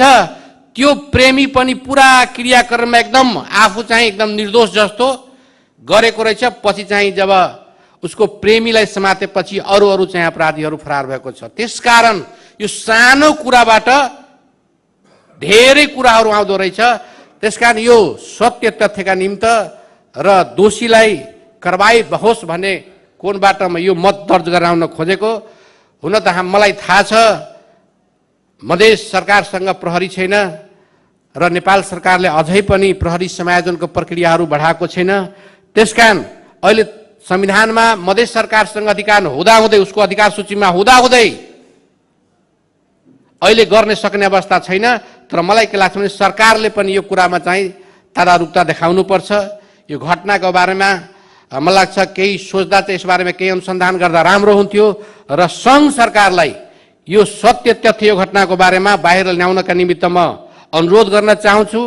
यदि गरिएन भने मलाई लाग्छ मोहतरी जिल्लाका सर्वदलीय त्यहाँ कुनै पार्टी छैन, के काङ्ग्रेस, के एमाले, के माओवादी, के जसपा लोसपा लगायतका तमाम दल र आम नागरिक समाज सडकमा आएर यो घटनाको बारेमा आफ्नो विरोध प्रदर्शन गर्छ र त्यो बेला नेपाल सरकार अप्ठ्यारोमा पर्न सक्छ भन्ने कुरामा आफ्नो मत दर्ज गराउँदै 2 शब्द यही टुङ्ग्याउँछु। धन्यवाद। मान्य श्री श्याम प्रसाद पटेल, समय 9 मिनट।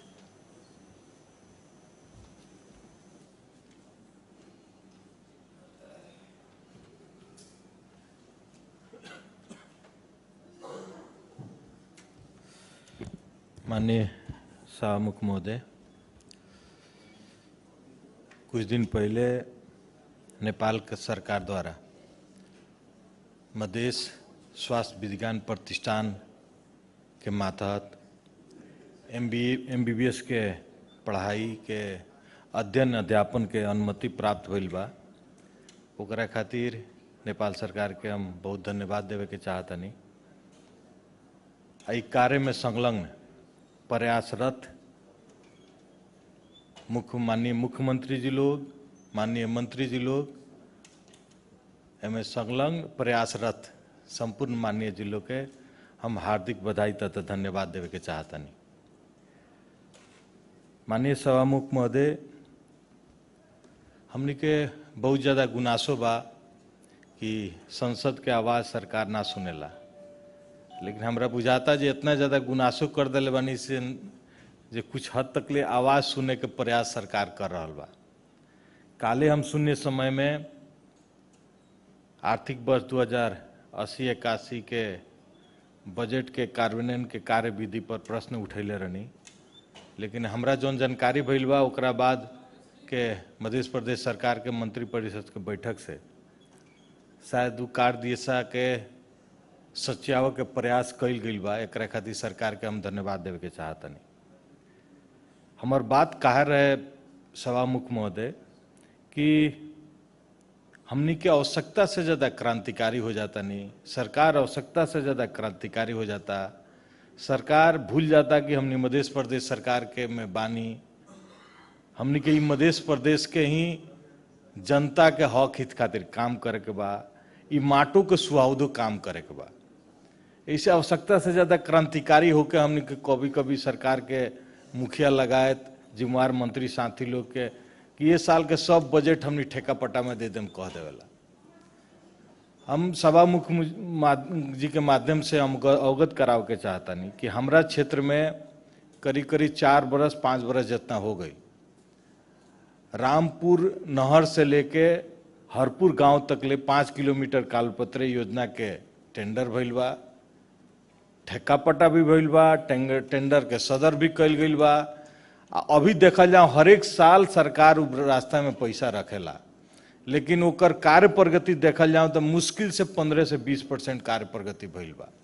ऐसे हमनी के मध्य प्रदेश के ठेका पट्टा के कार्यान्वयन के स्तर यह बा। हमरा क्षेत्र में एगो पुल बनता करीब करीब 15-16 बरस जितना हो गई हुई। तिलावे पुल में, तिलावे नदी में पुल बन रहा बा एक टांगा जैसे जगह पर, उमें ठेका पट्टा भइला करीब करीब 15-16 बरस हो गई। हाल ई बा कि आधा जितना काम भइल बा आ काम यहीं पड़ल बा। सरकार ना दोसर ठेका भी कर सकता आ ना दोसर योजना रख के काम कर सकता, काहे कि पहले से उ जगह पर पुल बनाओ के ठेका पट्टा भइल बा, ठेकेदार ठेका ले ले बा, काम भी कैले बा, आधा से ज्यादा काम भी नहीं करे सकल। यही से हमनी के मध्य प्रदेश के काम करे के जौन कार्य विधि बा, जौन स्तर बा, यही से हमरा जेंगे बुझाता कि ठेका पटा के अपेक्षा उपभोक्ता समिति से जौन काम सब भइल बा, उ काम के 100% रिजल्ट आइल बा। यही से साथी लोग के क्रांतिकारी होके हमनी के देश में एगो परंपरा चलल बा कि अदालत में भी मुद्दा पड़ेला।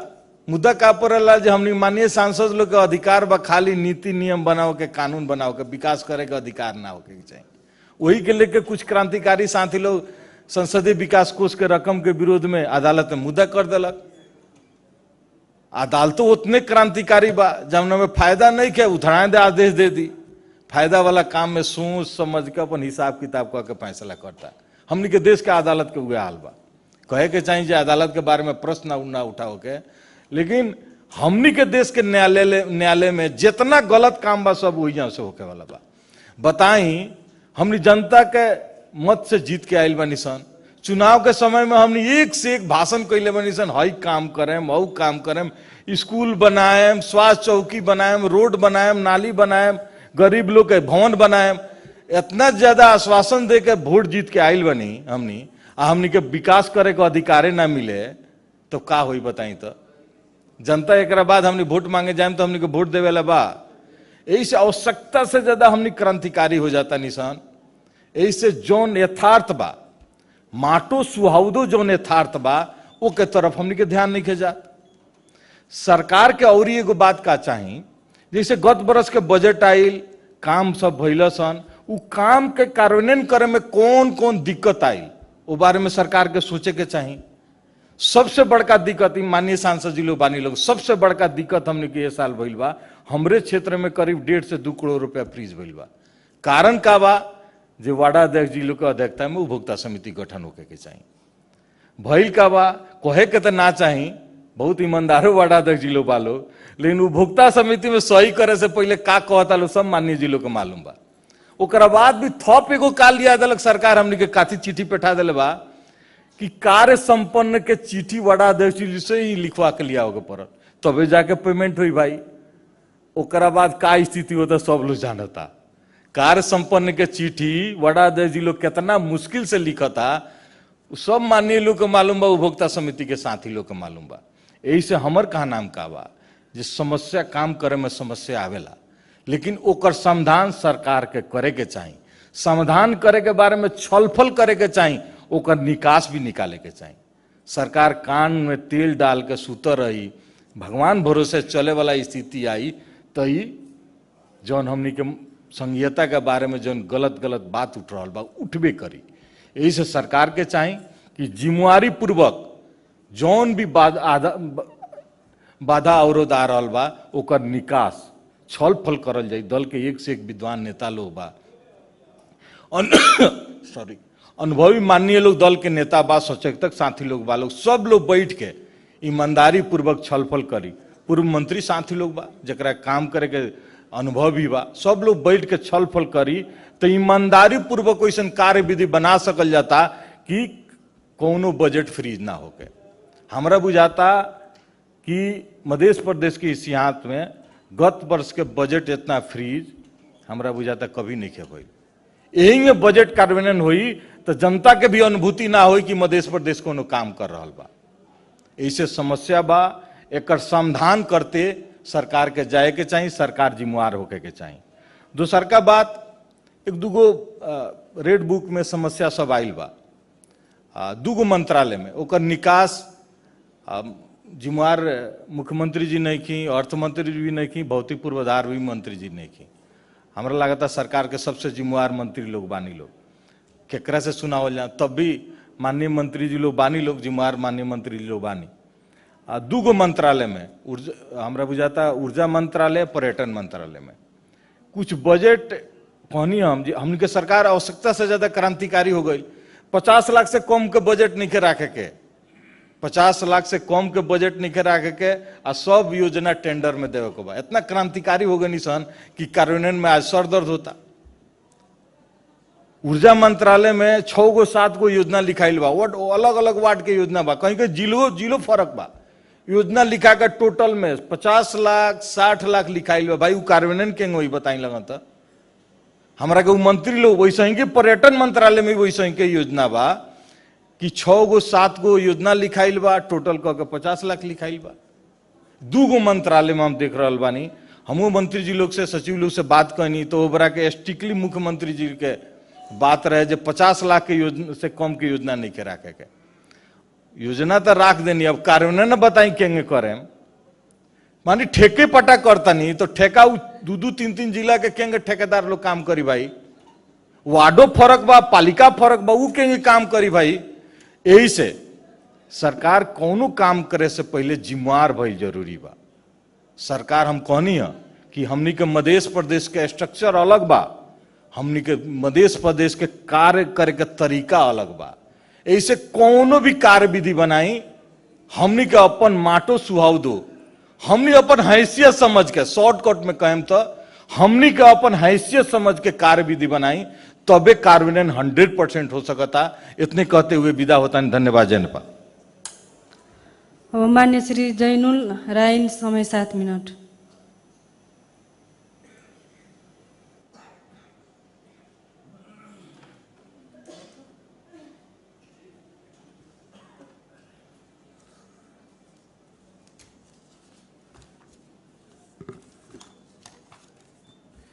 माननीय सभामुख महोदय,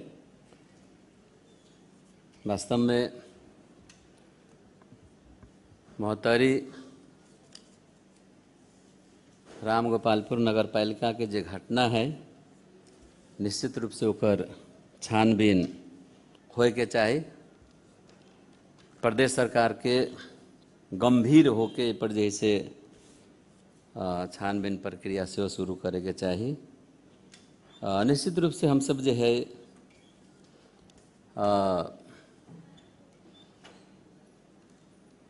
अपन अपन क्षेत्र के, प्रदेश के समस्या संसद में, एरोस्टम में राखे के लगी हम सब उपस्थित रहे छी, अपन उत्सुक रहे छी कि हम सब जैसे अपन अपन समस्या राखी। लेकिन एठाम जतेक भी बात राखू, लेकिन कोई भी बात पर जैसे सरकार गंभीर न है। हमरा बुझाइए अभी तक जतेक भी बात बोली ओहि में कोनो एगो अगर कार्यान्वयन भेल होय तेहन हम सब नहीं देख रहा छी। अभियो के सरकार जो है हम सभी बुझी छलिए कि बहुत युवा सब, मुख्यमंत्री मंत्री जी सब युवा एकदम जोश जागर के साथ आयल है, तो किछ न किछ होते तेहन आशा है रहले है। लेकिन अभियो जो है बोले के लागे मात्रे सब आदमी बोल रहा है, लेकिन ओकर कार्यान्वयन पक्ष जो है बहुत कम, बहुत न्यून है, नहीं के बराबर है। तै लग के एहि पर जे सांसद सब अपन प्रदेश के, अपन क्षेत्र के जे समस्या सब, जे जनता के समस्या है वो राख रहा है, वही पर जो है से प्रदेश सरकार गंभीर हो, ये हमार आग्रह है। कैला कि ऐसे पहले हम बोलल रहे, सबसे पहले जनता के 2-3 गो चीज जैसे अति आवश्यक चीज है, पानी, बिजली, सिंचाई, जैसे हम सब जुड़ल छी, ये सब एकदम आवश्यक चीज है। आई प्रदेश के जे किसान सब के सिंचाई की आवश्यकता है, हम वो दिन बोलल रहे कि मोहतरी जिला के लगभग 15 गो डीप बोरिंग के ट्रांसफार्मर चोरी भ गेल है। आई 15 गो जो है से ई सरकार ट्रांसफार्मर लगाबे तक नहीं चाहे छे। अगर वो लगा दे तो सैकड़ों बीघा जमीन जैसे सिंचाई भ सके छे, जनता जैसे ओहि के सुहाल भ सके छे, से अभियो तक न काम भ सकले। तो एहि सरकार से की अपेक्षा रखते? अगर देखबे तो हमरा हिसाब से मध्य प्रदेश सरकार एहि मध्य प्रदेश के जे अखनी अवस्था है वही अवस्था के देखे तो एहि मध्य प्रदेश से है सूखा क्षेत्र जैसे घोषणा करावे के चाहिए एहि मध्य प्रदेश के। कैलागी तो बहुते जगह अभी एहन है जे लोग के खेती नहीं भेलैया सिंचाई के वजह से। ताहि दुआरे एहि पर जे है से सरकार गंभीर होय। हम सब दोसर बात अखनी जे 81-82 के योजना संबंध में हम कह चाहे छी जे 50 लाख से ऊपर के ई बिल्डिंग होते जेहन संभावना है। तो हम ये विगत में जे हम सब देखले रहे जना पर्यटन मंत्रालय के जे है से 1 साल पहले ई बिल्डिंग भेल रहे पूरे कार्यक्रम, लेकिन बहुते एहन काज है जो ये 50 लाख 1 करोड़ 1.5 करोड़ के रहे योजना वो ये जे है से 25 लाख ने खर्च कर सकल के। कतेक जे है से योजना में 15 लाख के योजना रहे वो ये 15 रुपया के काज न भेले। बहुते एहन योजना रहे जे ये ई बिल्डिंग भेबे नहीं कले। ताहि दुआरे एहि पर जे है अगर ई बिल्डिंग में जाए छे, हम ये नहीं कहबे कि सब उपभोक्ता में जाए, ई बिल्डिंग में जाए के चाहिए, लेकिन ई बिल्डिंग में जे है जे कॉन्ट्रैक्टर है जे ठेकेदार है अगर वो काम नहीं करे छे तो ओकरा पनिशमेंट मिले के चाहिए, ओकर जवाबदेही लिए के चाहिए सरकार के। तही हिसाब से आगाड़ी बढ़े। होना तो विगत में जे देखल गेले जतेक भी प्रदेश के जे है संसदीय विकास कोष रहे तो हमरा बुझाया सबसे ज्यादा खर्च संसदीय विकास कोष वाला खर्च होय, न कि सरकार के पैसा खर्च होय। सरकार के जे है से ये और जे है रेड बुक के काम सब होय, जतेक काम जे है ये संसदीय विकास कोष वाला खर्च होय। लेकिन अब हमरा सबके पास मजबूरी है तो एकरा हम सब कौन हिसाब से आगाड़ी बढ़ाए ओहि पर जे है से सरकार गंभीर होय। दोसर बात हमरा जना सुना में आयल है कि ये जे है से सरकार ल केंद्र से खाने पानी के लागे जे है से हैंड पाइप जे है से उ कार्यक्रम अहाँ नहीं राख सकै छी तेहनो हम सुन लिया। हमरा कहे कि ई है जब आइए हम सब ये जनकपुर उप महानगर पालिका में छी आइए जे है से अहाँ खाने पानी जे हैंड पाइप के व्यवस्था नहीं होते तो एगो या ई दूगो जे है से पानी टंकी से अहाँ ये जे लाखों के जनसंख्या है वो ये कि अहाँ जे है से ओकरा पानी पहुंचा सके छी, जबकि सबसे सख्त जरूरी है पानी के। अभी वहुना जे है से अहाँ दक्षिणी बेल्ट में जाओ तो अभियो जे है से सबके कल सूख गए है, केकरो पानी नहीं आ रहा है। तो ई प्रदेश सरकार अगर उ जे है अहाँ ला पत्र आयल है तो अहाँ की करबे, एकर प्लानिंग की है। हाँ, हर एक नगर पालिका में हर एक वार्ड में हर एक जगह अहाँ पानी टंकी बनाबे कि गरीब के घर में अहाँ पानी के व्यवस्था कौन हिसाब से करबे, हर एक जगह अहाँ के नल दिए के व्यवस्था केना करबे, ओहि पर तो अहाँ जैसे सरकार के गंभीर होय के चाहिए। कैलागी तो ई जे है जनता के जैसे एकदम जरूरी के चीज है, पानी सिंचाई सब एकदम जरूरी चीज है। ताहि दुआरे एकरा जे है गंभीर भ के प्रदेश में हम सब खाने पानी केना उपलब्ध करबे ते पर सरकार जे है से आगाड़ी बढ़े। तहिना आई जे है से बाहर में कुछ आंदोलनरत जे है से कर्मचारी सबके देख लिए जेना स्थानीय तह के, तो ओकरा जे है से अगर भ सके तो अथोचित रूप में एकरो जे है से संबोधन होय सरकार करे। तहिना जे प्रदेश के बहुवर्षीय योजना सब है, हम बार बार ये बोलल छी बहुवर्षीय योजना के जे 6-6 वर्ष 7-7 वर्ष भ गेलै वो योजना के अहाँ जे से अभी नया नया योजना अहाँ जते सरकार बदलित गेलै अपन योजना खाली रखित जब जे पुराना योजना है वही योजना में अहाँ जे से पैसा नहीं रखबै तो अहिना जे है से योजना जे है से कार्यान्वयन की करबे। ये फिर दोसर सरकार रहती वो अपन रखते अहाँ के जिते भी योजना राखल है जे बहुवर्षीय है वहाँ के कार्यान्वयन में नहीं जाए। ताहि दुआरे जे बहुवर्षीय योजना सब है जे 5-5 साल 7-7 साल भ गेल है, ठेकेदार जे है से काम करे लागी एकदम तत्पर है, लेकिन अहाँ जे है से पैसा नहीं राख रहल छियै ओहि पर जे है से अहाँ सब गंभीर होय।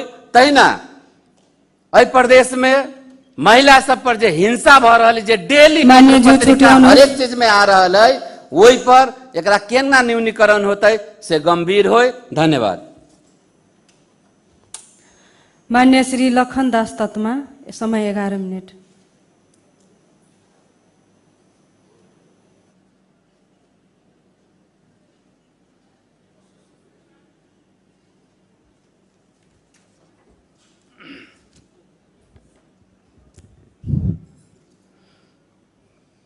माननीय सभामुख महोदय, आइ ई बुझा रहल है कि सरकार के नेतृत्व करवला मुख्यमंत्री जी लगायत विभिन्न मंत्री जीहरूको उपस्थित आज नभएर यो सदन नराम्रो एउटा फिलिङको अवस्था छ। माननीय सभामुख महोदय, सरकार यो सदनप्रति उत्तरदायित्वको भूमिकामा बस्नुपर्छ र रहनुपर्छ। हाम्रो यो आर्थिक वर्ष 2081-82 को बजेट प्रस्तुत हुँदा त्यो बेलामा सत्ता पक्ष लगायत र प्रतिपक्षका केही मान्यजीहरूले यही सम्मानित रोस्टममा सदन अवरुद्ध गर्यो र धेरै कुराहरू पनि उठायो कि यो बजेट सन्तुलित बजेट होइन, यो मध्य प्रदेशको सम्पूर्ण नागरिकले जनताले कर तिरेको रकम हो र कुनै खास मन्त्रीजीहरूको क्षेत्रमा लगानी गर्ने मात्रै बजेट हो र धेरै प्रश्नहरू उठ्यो। तर त्यो बेलामा मुख्यमन्त्रीजीले यो मध्य प्रदेशको मुख्यमन्त्री तथा मन्त्री परिषदको कार्यालय भनेको एउटा सर्वोच्च अङ्ग हो। सभामुख महोदय, उहाँले यस सम्मानित रोस्टममा उहाँले वचन दिनुभयो, उहाँले आफ्नो बाचा दिनुभयो। तीनवटा कुरामा उहाँले आफ्नो धारणा राख्नुभयो कि जुन क्षेत्रमा असन्तुलित बजेट गएको छ भन्ने त्यसलाई हामी संशोधन गरेर पर्याप्त बजेटलाई कटौती गरेर अपुग भएको निर्वाचन क्षेत्रमा हामी त्यो बजेट समावेश गर्छौं र जुन मान्यजीहरूको योजना तथा कार्यक्रम हामी हरेक निर्वाचन क्षेत्रमा जुन हामी बाचा गरेको छौं 5 करोड मानव, त्यो कार्यक्रम हामी समावेश गर्छौं र अर्को एउटा उच्च स्तरीय छानबिनको कुरा थियो। तर अहिलेसम्म लगभगमा 3 महिनाको हराहारीमा भइसक्यो। सभामुख महोदय, सरकारको यो पूरा गर्न के कहाँ कमजोरी छन् या कहाँबाट रोकावट छ भन्दाखेरि यो सरकारलाई म सत्ता पक्षको मान्य हुँदाहुँदैमा हाम्रो यो प्रश्न हो। अर्को कुरो, तपाईको सभामुख महोदय, वास्तवमा यो मध्य प्रदेशको स्वास्थ्यको अवस्था हेर्दाखेरि मलाई अचम्मको कुरा लाग्छ। म आफै वास्तवमा सरकारले कुनै विषयवस्तुमा या कसैमा लगानी गर्दाखेरि, इनपुट गर्दाखेरि त्यसको आउटपुटको अपेक्षा गर्छ। यही मध्य प्रदेशमा तपाईको प्रादेशिक ल्याबको स्थापना गरेको छ। यो स्वाभाविक कुरा हो, राम्रो कुरा पनि हो। तर त्यसमा हेर्नुस् त कर्मचारीहरूको भर्नाको अवस्था, त्यहाँको व्यतिथिहरू हेर्नु होला। म आफै अलिकति शरीर असन्तुष्ट भएको हुनाले म यही प्रादेशिक ल्याबमा म जचाउन गए। सभामुख महोदय, म जचाउँदाखेरि त्यहाँको नयाँ कर्मचारीहरूले मलाई ब्लड कलेक्सनको लागि इन्जेक्सन लगाउनु भयो। उहाँले 7 चोटि मलाई इन्जेक्सन लगाउँदाखेरि उहाँले ब्लड निकाल्न सकेन। सभामुख महोदय, म उहाँलाई रिसाए, ए भाइ यता आउनु त, के हो, कहाँ छ घर? त उहाँले भन्नु, मान्यजी म पढेर म विदेश गएको थियो। मान्यजी पढेर म विदेश गएको थियो। मान्यजी मेरो बुवाले भन्नुभयो कि मन्त्रीजीसँग कुरा भइसकेको छ, आउनुहोस्, तपाईको नोकरीको व्यवस्था गरिदिएको छु। कुन मन्त्री त धेरै कुरा पनि भन्ने, तर म अहिले भन्ने अवस्थामा छैन कि हाम्रो पनि बाध्यता होला। तर अर्को कुरा के छ भन्दाखेरि त्यो विदेशबाट झिकाएर यसले नोकरीको अवस्थामा छ। अनि मेरो रिपोर्ट आउँदाखेरि पिपी तपाईको 392 भयो सभामुख महोदय। 392 हुँदाखेरि मलाई पनि आश्चर्य लाग्यो। शरीरमा कुनै किसिमको कमजोरी छैन, शरीर त एकदम ठिक छ, यस्तो 392 कसरी आयो मलाई शङ्का लाग्यो। म त्यहाँबाट भागेर डरले, हेर्नुहोस् स्वस्थ मान्छेलाई अस्वस्थ कसरी बनाउँछ, त्यहाँबाट भागेर म तपाईको एउटा दरभंगा डायग्नोसिस छ त्यहाँ देखाए। त्यहाँ देखाउँदाखेरि नर्मल आयो। फेरि मलाई डर लाग्यो, बाबा यो ठिक छ कि यो ठिक छ, यो त प्रादेशिक लाइफ हो, यो प्राइभेट लाइफ छ, अब कसलाई ठिक मान्ने कसलाई बेठिक मान्ने। त्यहाँबाट एउटा प्लेनको टिकट लिएर म काठमाडौँ गएर मेडिसिटीमा जचायो, सबभन्दा महँगो छ। मेडिसिटीमा जचाउँदाखेरि नर्मल छ। हेर्नुहोस् त यस्तो अवस्थामा नभएको बिमारीलाई बिमारी बनाउने, तपाईको एउटा शिक्षक कमजोर राख्नुहोस्, हजारौं लाखौं विद्यार्थी तपाईको कमजोर हुन सक्छ। एउटा डाक्टर तपाईको एउटा इन्जिनियर कमजोर राख्नुहोस्, लाखौं करोडौं के हुन्छ भने पेशेन्टलाई के हुन्छ, नभएको बिमारीलाई बिमारी बनाउँछ र औषधि तपाईको रेगुलर खानुपर्छ। हाम्रो बाउबाजेले हामीले लोकतन्त्र ल्यायो, संहिता ल्यायो, हाम्रो बाउबाजे लडेर यो अवस्थामा आएको यसैको लागि हो र? यो पैसाको आधारमा तपाईको सोर्सको आधारमा कसैलाई नोकरी दिने र जनताको भाग भविष्य बर्बाद गर्ने, नभएको बिमारीलाई बिमारी बनाउने यस्तो अवस्था छ सभामुख महोदय। अर्को कुरा, वास्तवमा जनताले नेता या सरकारबाट केही कुरा माग्दैन सभामुख महोदय। तीनवटा कुरा पहिला थियो सभामुख महोदय। इन्डियामा थियो रोटी कपडा और मकान, नेपालमा थियो घाँस बाँस कपास, त्यो त अहिले माइनर थिङ्स भयो। ह्युमन निड्समा अब त्यो कुरा माइनर भयो। अहिले मेजरमा तपाईको शिक्षा, स्वास्थ्य, सुरक्षा र समानता यो चारवटा भयो भन्ने राम्रो हुन्छ। अहिलेको अवस्था हेर्नुहोस्, मध्य प्रदेशको अहिले भर्खर एसई को परीक्षा आयो, शिक्षक सेवा आयोगको परीक्षा आउँदाखेरि मधेसको अवस्था हेर्नुहोस्। अनि त्यसपछि 10 वर्षको पछि 20 वर्षको पछि हेर्नु होला, यो मध्य प्रदेशमा गणित अंग्रेजी विज्ञान पढाउने शिक्षक पनि पाउँदैन सभामुख महोदय। त्यसैले यहाँ विगतको 5 वर्ष 7 वर्ष चलायो सरकार, हामी दोस्रो कार्यकालको दोस्रो वर्षमा छौं। प्रत्येक मान्यजीले यही रोस्टममा उभेर हामी गुणस्तरीय शिक्षा बनाउँछौं, तर गुणस्तरीय शिक्षा कसरी बनाउने? म एउटा शिक्षाको विद्यार्थीको नाताले म शिक्षा सम्बन्धमा केही आफ्नो धारणा राख्न चाहन्छु सभामुख महोदय कि वास्तवमा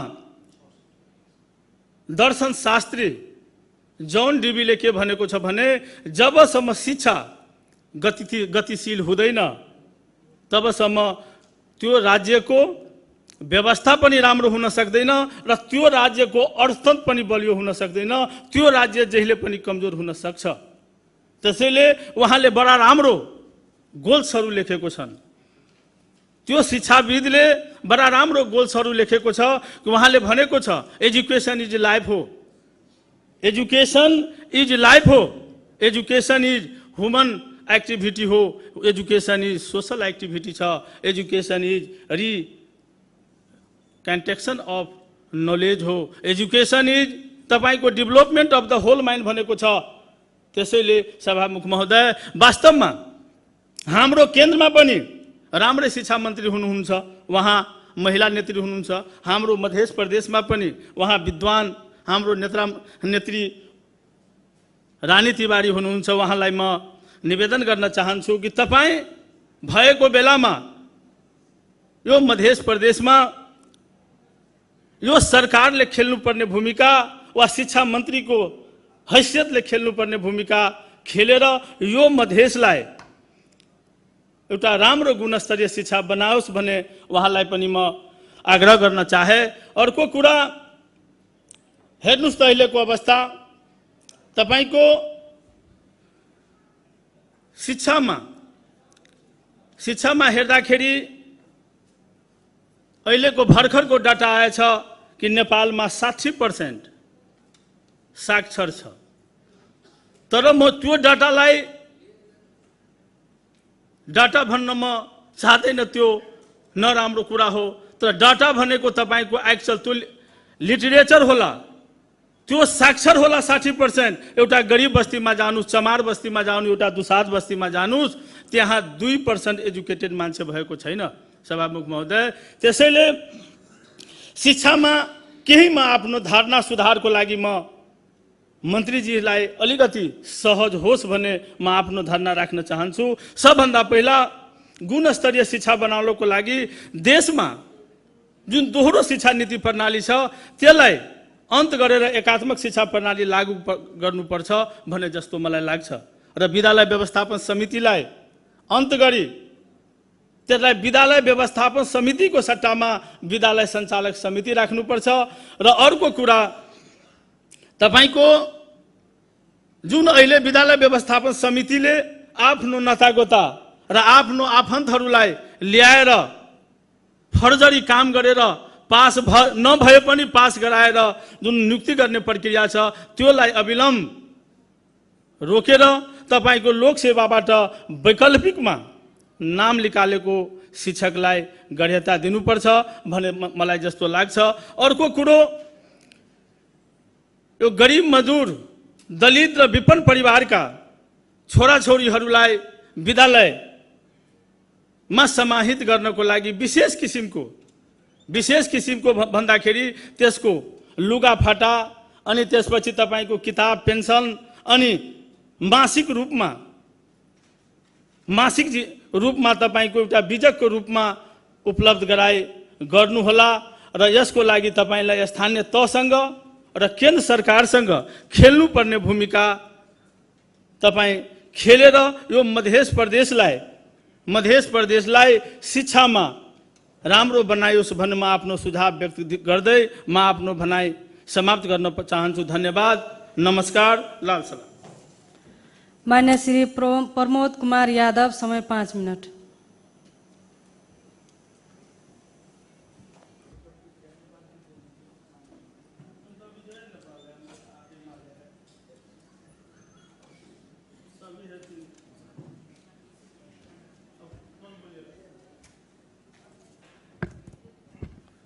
मान्य सभामुख महोदय, आज यो विशेष समयमा हाम्रो सिरा जिल्लामा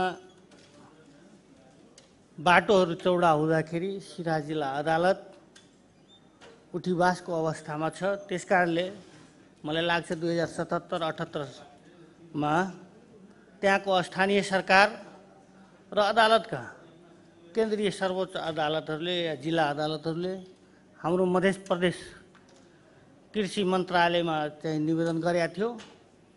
त्यो कुरो अहिलेसम्म कार्यान्वयन भएको छैन, किनभने एक त त्यतिकै पनि अदालतको विषयमा के भन्ने, यो देश चुर्लुममा भ्रष्टाचारमा डुबेको छ, तैपनि दम्भको आधारमा के भन्छ, तर जनतामा एउटा आक्रोश पैदा भएको छ। किनभने यो व्यवस्था र व्यवस्थित गर्ने राज्यको काम हो। जनताको थुप्रै डिमान्ड होला, त्यो आफ्नो ठाउँमा छ, तर व्यवस्थित गरेर राज्य सञ्चालन गरेन भने हाम्रा यो केही वर्ष पहिला भर्खरै तपाईको राज्यहरूमा देशहरूमा चाहिँ विघटनता मचाएको त्यही कारण हो। अहिले पनि जे नहुने त्यो कुरोको पनि तुरुन्तै भनिदिने, त्यो पछि गएर त्यसको फाइदा बेफाइदा के हुन्छ त्यो कुरोहरू विचार गर्दैन। त्यसकारणले यो सिरा जिल्ला अदालतको र कृषि ज्ञान केन्द्रको सवालमा पूर्व मुख्यमन्त्रीजीलाई मध्य प्रदेश सरकार मुख्यमन्त्रीजीलाई जानकारी गराएको थियो, कृषि मन्त्रीजीलाई जानकारी गराएको थियो, अहिले पनि अहिलेको सरकार र मुख्यमन्त्रीजीलाई जानकारी, त्यसकारणले यसमा यतिकै मैले राखेँ। अर्को कुरो चाहिँ सिरा जिल्लामा 2 ठाउँमा चाहिँ प्रादेशिक अस्पताल छ, एउटा सिरा सदरमुकाम सिरा र अर्को चाहिँ लाहानमा। हामी यो शिक्षा, स्वास्थ्य, कृषि यतिका कुराहरू गर्दैखेरि हाम्रो मध्य प्रदेशमा के अवस्था छ स्वास्थ्यको, न त्यहाँ नेपाल सरकारले तय गरेका बिमाहरूको कार्यक्रम अथवा निःशुल्क औषधिहरू उपलब्ध हुँदैन, त्यहाँ विज्ञताको आधारमा चाहिँ डक्टरहरू उपलब्ध छैन, अनि हामी राम्रो स्वास्थ्य उपचार गराउन सरकारले चाहिँ उपलब्ध गराउँछ भनेर त्यो ठाउँ हो भनेर प्रादेशिक अस्पताल कसरी हामी गौरव गर्न सक्छौँ? कुनै पनि अस्पतालमा जब यो हाम्रो मध्य प्रदेशको राजधानी छ त्यहाँ जनकपुरमा बेहाल छ, डाक्टरले खटाएको छैन, जस्तो सिधै प्रादेशिक अस्पतालमा भन्नुहुन्छ भने त्यहाँ तपाईँको मधुमेह, थाइरोइड अथवा हार्ट जोड्ने नसाका डाक्टरहरू छैन, प्रसुति त्यहाँ महिलाहरू आयो भने त्यहाँ डक्टर छैन, त्यहाँ तपाईँको बेहोस गर्ने जुन डक्टर छ त्यो पनि छैन। त्यस कारणले त्यहाँको डाक्टरले मात्रै दोष दिएर हुँदैन। मेरो सदरमुकाममै मेरो क्षेत्र भएको हुनाले त्यहाँ अब त्यो डाक्टरलाई सकभर हामी जहिले पनि समन्वय गर्छौँ। यहाँ हाम्रो मध्य प्रदेश सरकारलाई र त्यो मन्त्रीजीले पनि मैले आग्रह गरेछ कि यति डाक्टरहरूको अभाव छ, त्यहाँ जसरी पनि तपाईँ पठाइदिनुहोस् कि कम्तीमा त्यहाँ हाम्रो धेरै क्षेत्रफल पनि छ, धौसाको कमला किनारको जनसमुदायहरू पनि जान्छ नजिक भएको हुनाले, र पूर्व दक्षिण उत्तरतर्फको जनसमुदायहरू आउँछ त्यहाँ उपचार गराउनको लागि। एउटा प्रादेशिक अस्पताल नाम राख्दैमा त्यो गुणस्तरीय हुन्छ त्यो भन्ने होइन। हाम्रो मध्य प्रदेशमा धेरै होला भने 8-9वटा प्रादेशिक अस्पताल होला अथवा 7वटा छ। मलङमा छ, रौतहट छ, अरू एउटा उता बाराप्रसादतिर छ। यत्रो यो सीमित हाम्रो, अनि यो सीमित जुन हाम्रो जो अस्पतालहरू छ त्यसलाई गुणस्तरीय किन बनाउन सकेन? कुन ठाउँमा विज्ञबाट सल्लाह लिनुपर्ने हो? त्यो मात्रै कुरा गरेर हुँदैन। हाम्रो यहाँ के भयो भने कुरा गर्ने चाहिँ धेरै चाहिँ एक आपसमा लछार पछार गर्ने। म त हेर्छु विगतमा पनि तपाईँको यो जति पनि प्रादेशिक अस्पताल छ र खास गरी हाम्रो सिराहामा यी मैले भनेका कुराहरू तत्काल यो मध्य प्रदेश सरकारले अथवा स्वास्थ्य मन्त्रीज्यूले चाहिँ उपलब्ध गराइसु भन्ने हाम्रो माग छ। अरू चाहिँ हाम्रो चाहिँ 3 महिना पहिला सदन अवरुद्ध थियो। त्यो विकासका हाम्रो जुन 107 मान्यजीहरूको जुन एउटा रेड बुकमा राख्ने योजना तय गरेको थियो त्यो तदनुसार सबै मान्यले चाहिँ आफ्नो विकास योजनाहरू राखे। जसरी भने त्यही अनुसार राखे। 25 लाखभन्दा कम नगर्नुहोस्, 50 भन्दा माथिको राख्नुहोस्, जसरी जसरी सरकार भने त्यही अनुसार हामी राखे। के हामी कानुन बनाउँछौँ, बनाउनु पर्छ, जनताको हितमा बनाउनु पर्छ, जनताका लागि हामी काम गर्न आएको छौँ। मलाई थाहा छ यहाँ जतिसुकै शान्ति सुरक्षाको कुरा गरे पनि जुन विगतका सरकारले प्रहरी ऐन लगायत कर्मचारी समायोजनका कुरा तपाईँहरू कति दिन यो सरकारले आवाज उठाएको छ? आवाज उठाउँदै खालि नाराबाजी कुरा गरेर हुन्छ। अहिले म धन्यवाद दिन चाहन्छु कि जति पनि सांसद मान्यजीहरू हुन्छ सबैजनाले आवाज उठाउनु। त्यस कारणले यो मध्य प्रदेश सरकार कम्तीमा यहाँ मान्यजीहरूले कुरा राखेका आवाजहरू सम्बोधन होस्, यही कुरा राख्दै आफ्ना भनाइ अन्त गर्दछु। धन्यवाद। मान्य श्री मनीष कुमार सुमन, समय 7 मिनट।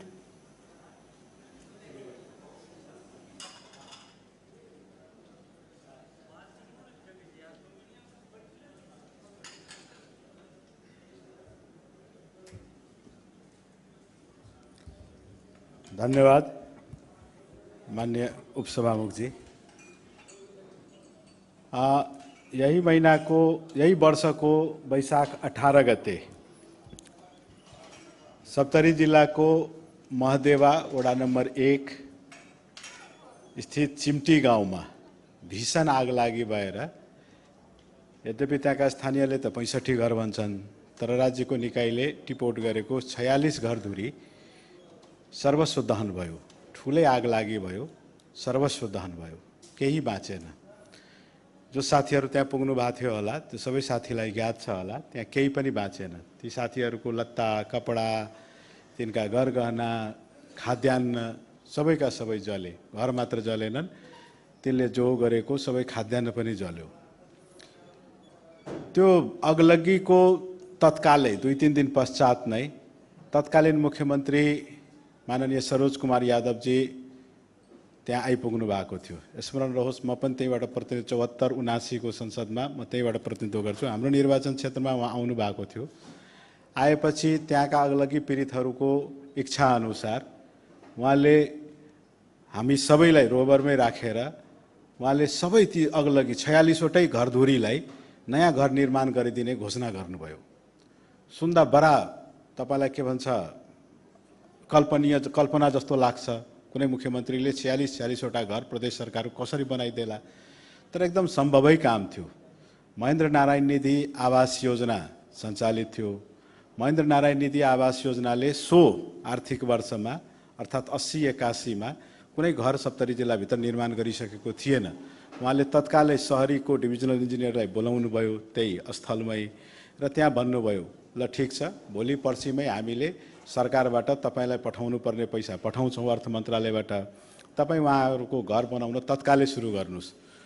सबै अग्लागी पीडितहरू बडो दङ्ग हुनुभयो। स्वाभाविक पनि थियो र एकदम सम्भव कुरो पनि थियो। महेन्द्र नारायण निधि आवास योजना मार्फत हामी तपाईँ सबै प्रदेश सभाका सांसदहरूले आफ्ना आफ्ना निर्वाचन क्षेत्रमा केही क्राइटेरिया भएका जनताको घर निर्माण गरिदिने गरेका छौँ र पुरै जिल्लाभरि बनाउने घर एकै ठाउँ बनाइदियो भने त्यो चिम्टीका ती आगलागी पीडितहरूलाई ठुलो राहत हुने नै भयो। सबै दङ्ग भए। हामी फर्किरहँदा हामीले देख्यौँ त्यहाँ हाम्रै प्रतिनिधि सभाका सांसद आदरणीय डाक्टर सीके राउतजी पनि त्यहाँ के भन्छ घटना निरीक्षण गर्न जानुभएको थियो। हाम्रै जनमत पार्टीका संसदीय दलका नेता मान्य महेश यादव पनि त्यहाँ जानुभएको थियो। सँगै तात्कालीन हाम्रो निर्वाचन क्षेत्रभन्दा फरकको अर्थात् 2 क को प्रदेश सभा सदस्य अहिलेको मुख्यमन्त्री मान्य सतीश सिंह पनि त्यही घटनास्थल जानुभएको थियो। उहाँहरू त झन् तपाईँलाई त्यो आगलागी पीडितहरूका लागि सप्तरी युथद्वारा बनाइरहेको खानामा त तरकारी बनाउने काम पनि गरिरहनु भएको थियो। डारू पुन्यु चलाएर तरकारीलाई मिठो गर्ने काम पनि गरिरहनु भएको थियो। परिस्थिति फेरियो। परिस्थिति केही दिनभित्रै तपाईँलाई कस्तो भयो भने सरोजजी त्यो घोषणा गरेर जनकपुर फर्किनुभयो। 2-4 दिन 10 दिनपछि केन्द्रको केही फेरबदल भएपछि यहाँ पनि हाम्रा सहयात्री दलहरूले सरोजजीसँग समर्थन फिर्ता लिँदै गए र सरोजजीको सरकार ढल्यो। नयाँ मुख्यमन्त्री आयो। नयाँ मुख्यमन्त्रीको परिचय भनौँ। नयाँ मुख्यमन्त्रीजी सो घटनास्थलको छिमेकीकै निर्वाचन क्षेत्रको एकजना प्रदेशसभा सदस्य हुनुहुन्छ। 2 ख मा घटना भएको छ। 2 क को त्यो आगलागी 2 ख मा भएको थियो। 2 क को प्रदेशसभा सदस्य हुनुहुन्छ। त्यहाँका अग्नि पीडितहरू झन्दङ्ग भए। हाम्रै छिमेकी सांसद अब मुख्यमन्त्री भयो। त्यो 12 जिल्लाको मुख्यमन्त्री त गयो भने के भयो र? त महेन्द्र नारायण निधि आवास योजना त पक्की मकान बन्ने नै भयो।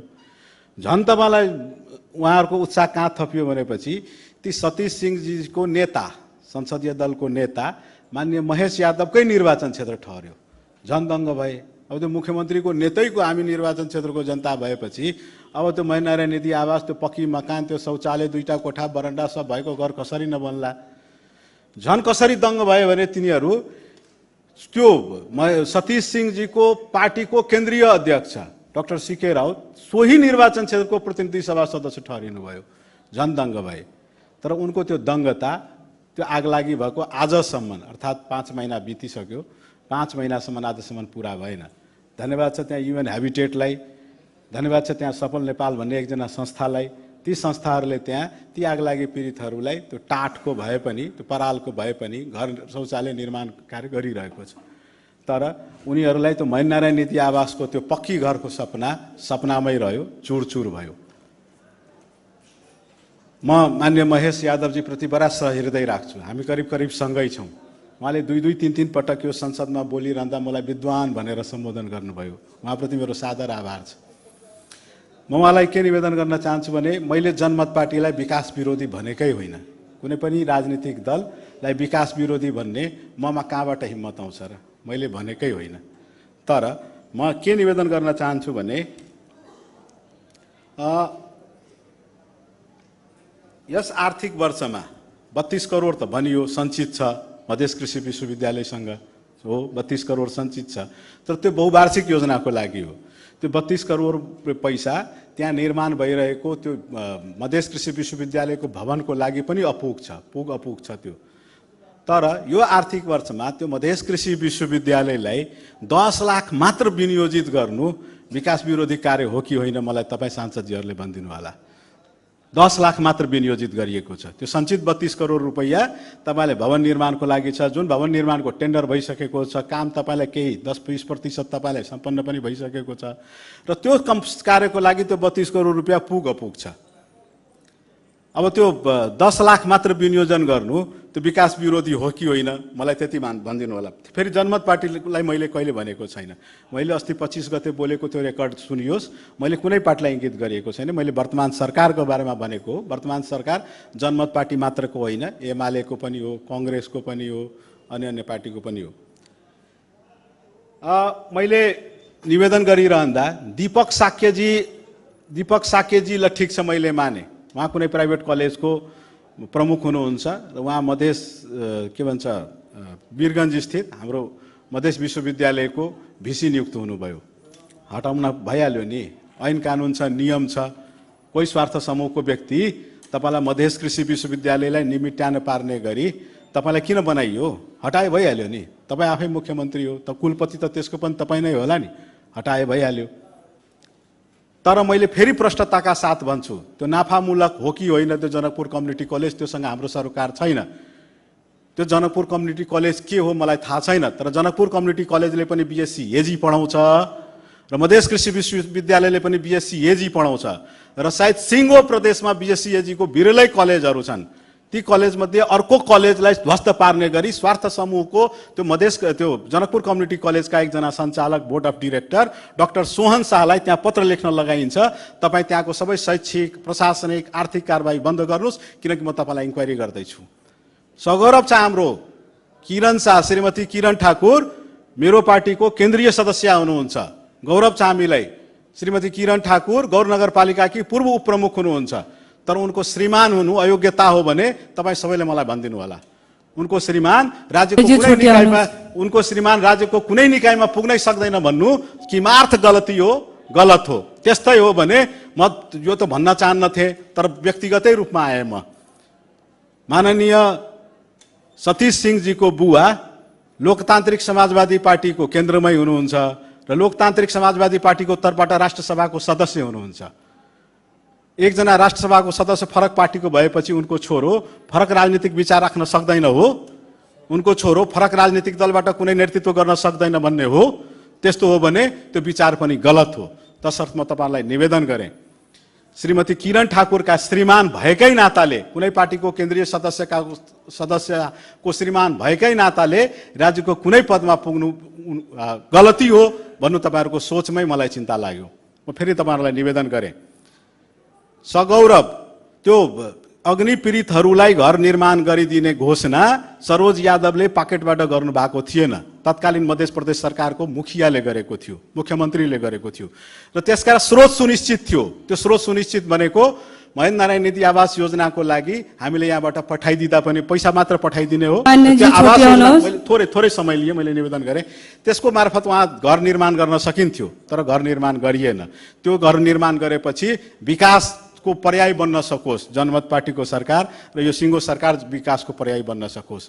म फेरि निवेदन गर्न चाहन्छु, त्यो मधेस कृषि विश्वविद्यालयलाई जसरी एकजना स्वार्थ समूहको इच्छा अनुसार ध्वस्त बनाइरहेको छ त्यसलाई तपाईँलाई के भन्छ जागृत गरियोस्, त्यसपछि तपाईँलाई थाहा हुन्छ। रह्यो हाम्रो कुरो, एउटा त मैले फेरि महेशजीलाई भन्नै पर्छ, त्यो बेटी बचाओ बेटी पढाओ योजना लालबाबु सरकारको त्यत्रो सुन्दर लागेको थियो भने तपाईँहरूले चिन्ता गर्नु भएको छैन। झुट नबोल्नुहोस् मित्र, यसपटकको आर्थिक वर्षको यो योजनामा, यो बजेटमा त्यो बेटी बचाओ बेटी पढाओ कार्यक्रमलाई हटाइएको छ, त्यस्तो कहीँ कतै चर्चा उल्लेख छैन। धन्यवाद। मान्य सदस्यहरू, यो छलफल यहीँ समाप्त हुन्छ।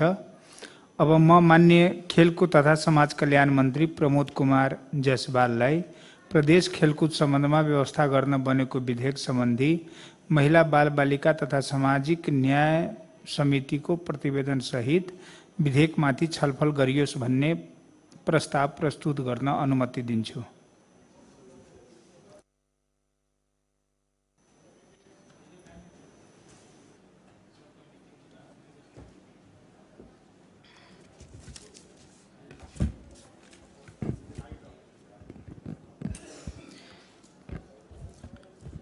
माननीय सभामुख महोदय, आज यो प्रदेशकै लागि पनि एउटा खुसीको विषय, बहुप्रतीक्षित खेलकुद सम्बन्धी विधेयक जसलाई अन्तिम रूप दिने चरणमा हामी प्रवेश गरेका छौँ र हामीलाई यो प्रदेशका लाखौँ खेलाडीहरू अहिले लाइभ हेर्दै हुनुहुन्छ।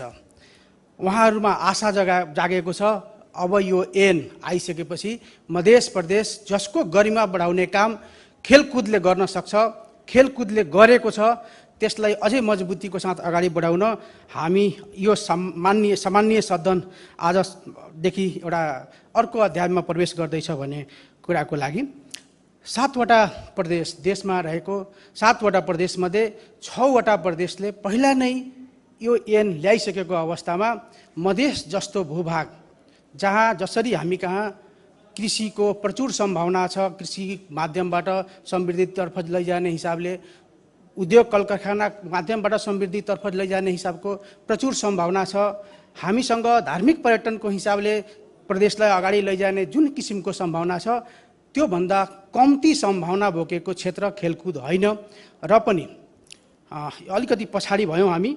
तर हामीले आज यो विधेयकलाई अगाडि बढाउने क्रममा छौँ, अन्तिम रूप दिने क्रममा छौँ। तसर्थ म यहाँहरू सम्पूर्ण माननीयज्यूहरूलाई म धन्यवाद दिन चाहन्छु। यो विधेयकको मस्यौदा गर्नेदेखि लिएर विभिन्न समयमा विभिन्न हिसाबले यसमा सहजीकरण गर्ने, योगदान गर्ने सम्पूर्ण माननीयज्यूहरू, खेलाडी साथीहरू, विज्ञहरू, विशेष गरी महिला बालबालिका तथा सामाजिक न्याय समिति, पूर्व मन्त्रीज्यूहरू, माननीय सभामुखज्यू, उपसभामुखज्यू लगायत सचिवालयका सम्पूर्ण साथीहरूलाई म विशेष धन्यवाद दिन चाहन्छु।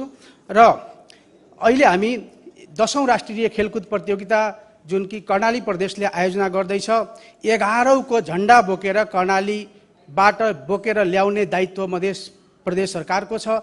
11औं खेलकुद प्रतियोगिता, राष्ट्रिय खेलकुद प्रतियोगिता मधेसमा हुने भएको कारणले गर्दाखेरि पनि यो ऐन जारी गर्नु र यसलाई सफलतापूर्वक चाँडोभन्दा चाँडो कानुनमा लैजाने हिसाबले को आवश्यकता हामीमाझ अझै बढी छ।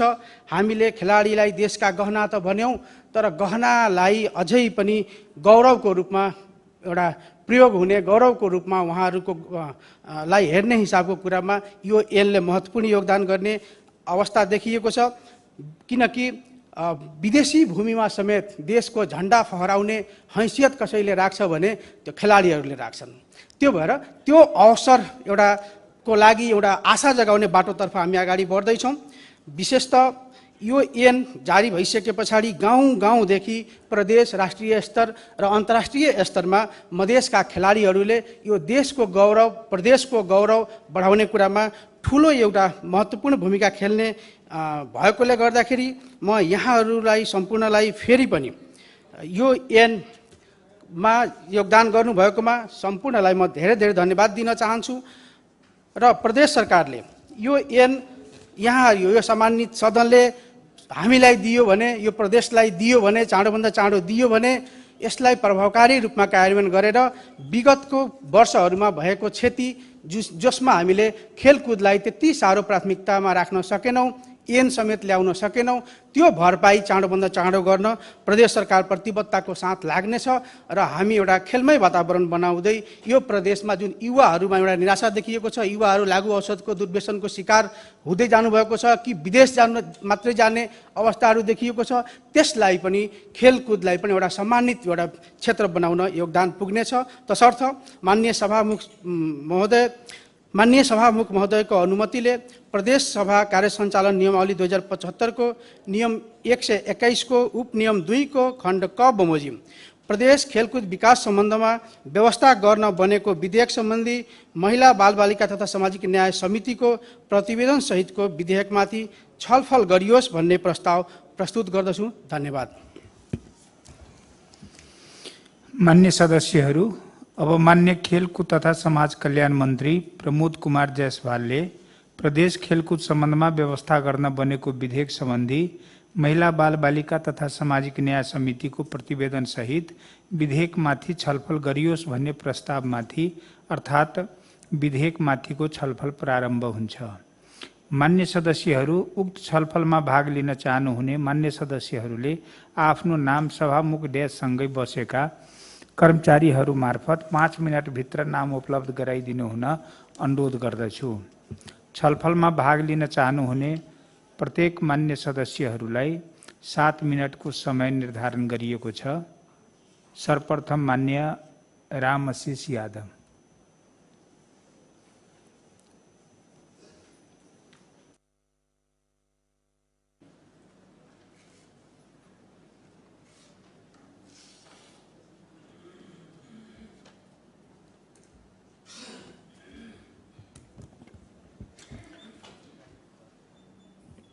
माननीय सभामुख महोदय,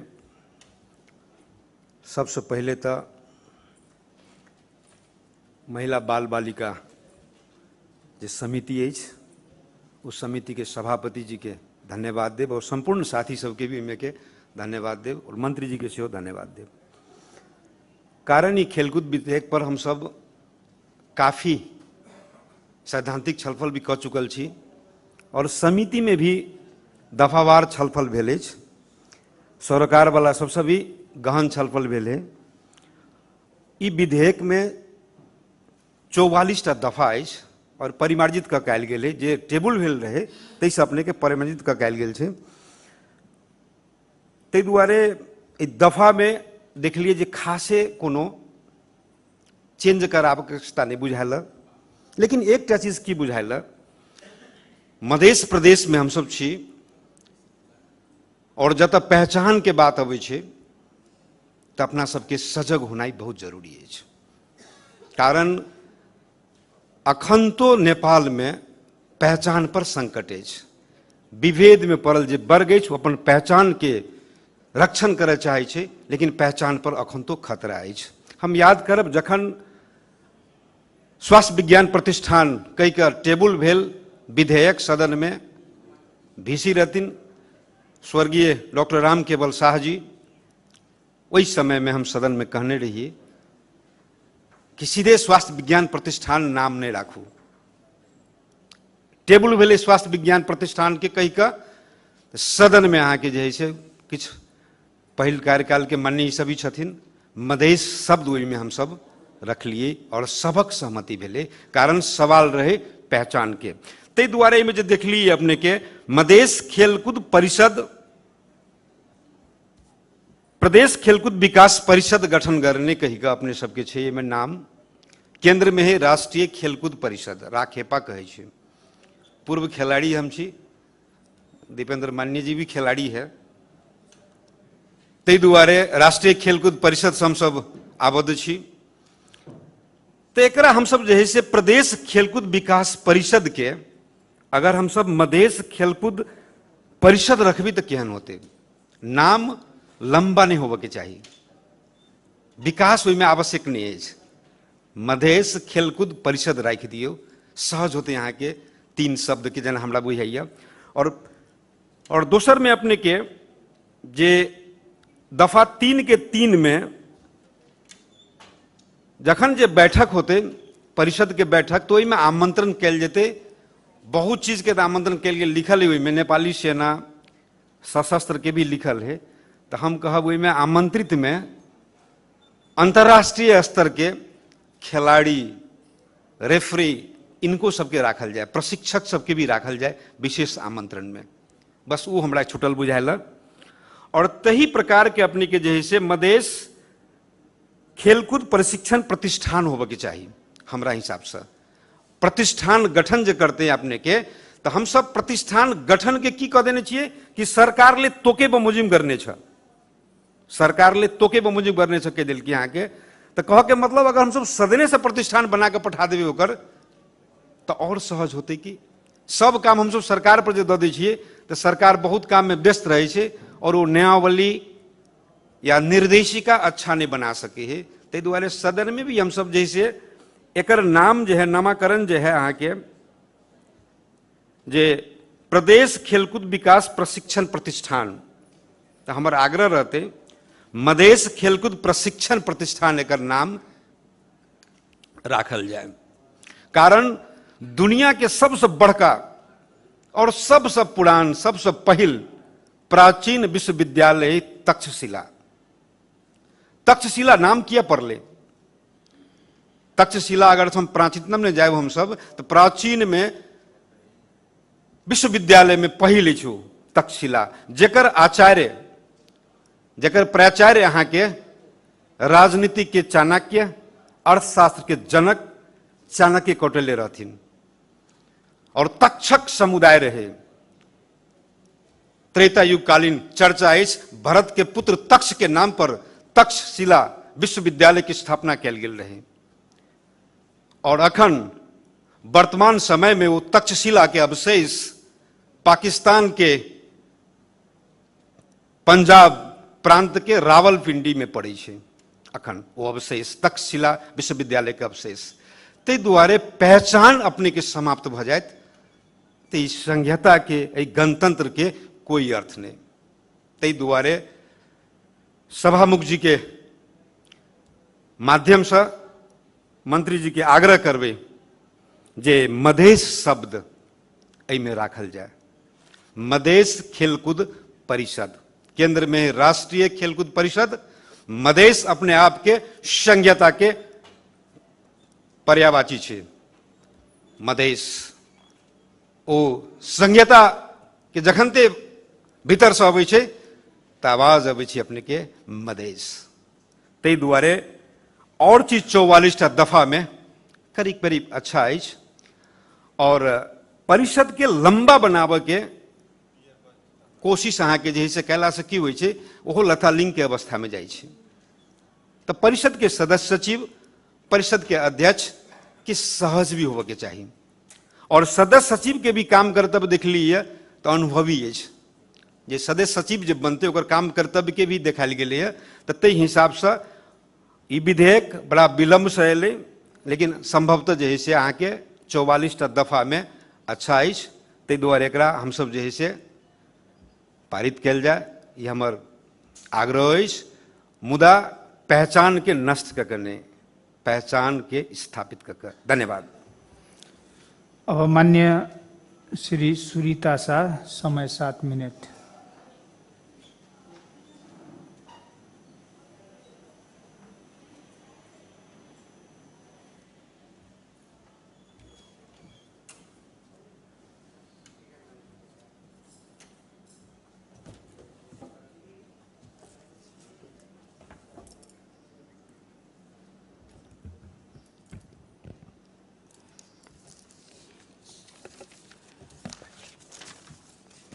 माननीय सभामुख जी, प्रदेश खेलकूद विकास समन्वय व्यवस्था करने बने को विधेयक आज एन के रूप में हम लोग के बीच में आया है। सबसे पहले मैं समिति के सभापति सहित सभी भी जो इसमें कर्मचारी सहित और माननीय सदस्य सब जो भी हैं प्रदेश सांसद सब सभी को मैं धन्यवाद करती हूँ। चलिए देर आए दुरुस्त आए। मैं इसलिए कह रही हूँ कि ये 89 में ही 79 में ही हमारा ये विधेयक आ चुका था और प्रदेश सभा में समिति में भी जा चुका था, लेकिन जाते जाते हम लोग जैसे मैं ही इसकी मंत्री बनी तो मुझे लगता है कि मैं रेगुलर इस विषय में बात उठाती रही। उसका कारण था उसका कारण एक ही था कि हर एक प्रदेश में खेलकूद इस विषय में विधेयक बन चुका था, विकास एन बन चुका था और इस एन के अंतर्गत विभिन्न प्रदेश से जो लोग आते थे हम लोग के इस परिषद के अंतर्गत के अध्यक्ष, उन लोगों को या उनके सदस्य सचिव को जवाब देना हम लोग को मुश्किल हो रहा था। और दूसरा बात, हमारे पास कोई कार्य विधि नहीं थी और केंद्र का भी जितना भी कार्यक्रम था और प्रदेश के अंतर्गत का भी हर एक प्रदेश में हमारी जो उपलब्धता थी, हमारे पास जो खिलाड़ी थे उनको हम लोग पूर्ण समर्थन नहीं दे पाते थे। इसलिए इन सभी विषयों में सबसे ज़्यादा मैं धन्यवाद करती हूँ पूर्व सभापति को भी और अभी के सभापति को, सभी को धन्यवाद करते हुए मैं एक बात कहना चाहती हूँ। हमारा यह प्रदेश जो है खेल कूद का स्वतः खिलाड़ी उत्पादन का प्रदेश है। मैं इसलिए कहती हूँ कि हमारे बीच यहाँ इस प्रदेश हॉल में भी हमारे बीच एक से एक खिलाड़ी बैठे हुए हैं और बहुत आगे तक बढ़े हैं और उन लोग का अभी भी नाम है। हमारे जनकपुर में ही इतने खिलाड़ी हैं जो आज भी अंतर्राष्ट्रीय और राष्ट्रीय लेवल में खेलते हैं। उन्हें हम लोगों ने कुछ भी नहीं दिया, कुछ भी नहीं हम लोगों ने उनको सहयोग किया, लेकिन आज भी हमारे प्रदेश का नाम, मध्य प्रदेश का नाम से स्वतः आगे बढ़ रहा है। खिलाड़ी हमारे हैं, उत्पादन भी हमारा ही है और नाम भी हमारे मध्य प्रदेश का है। तो इन सभी बातों को देखते हुए मुझे लगता है कि प्रदेश में जो ये एन आया हुआ पेश हुआ है ये विधेयक, तो सबसे साथ धन्यवाद के साथ साथ इनका 144 तक का मुद्दागत बात में मैं अपने माननीय प्रमुख सचेतक रामसी जी का बात का समर्थन करती हूँ। उन्होंने बोला है, मुझसे पहले ही बोले हैं, मैं भी यहाँ ये लिखी हूँ कि मध्य प्रदेश खेलकूद विकास परिषद गठन करना पड़ा।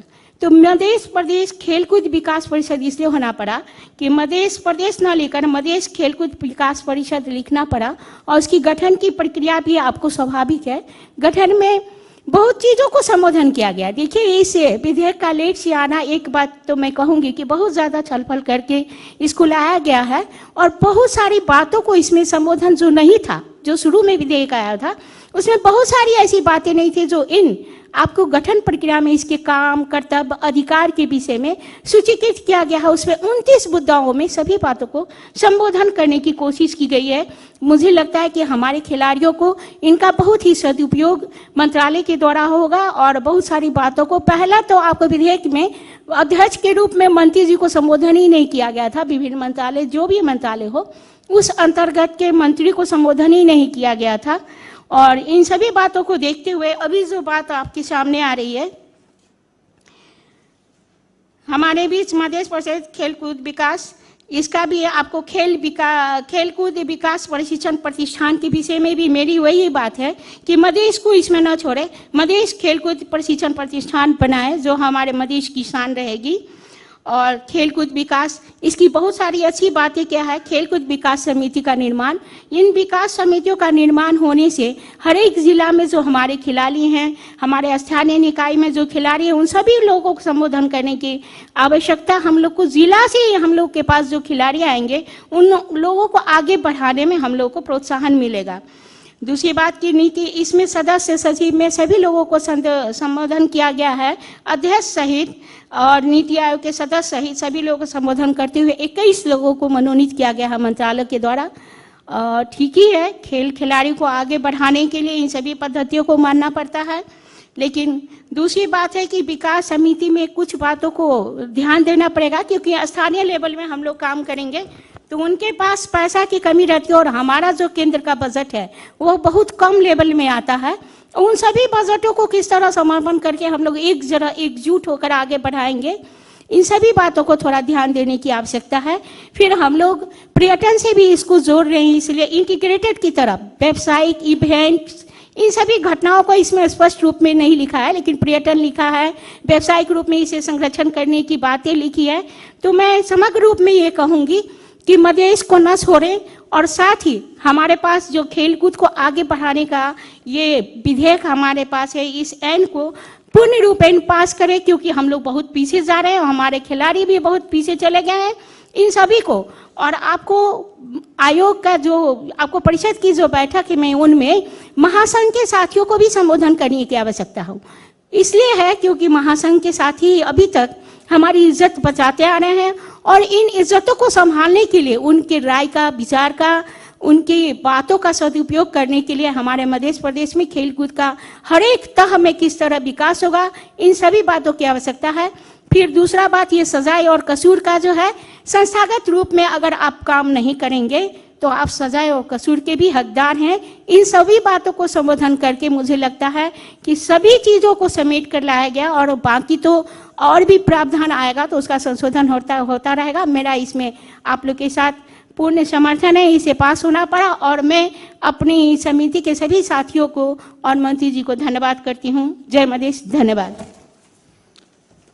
अब माननीय श्री मनोज कुमार सिंह, समय 7 मिनट।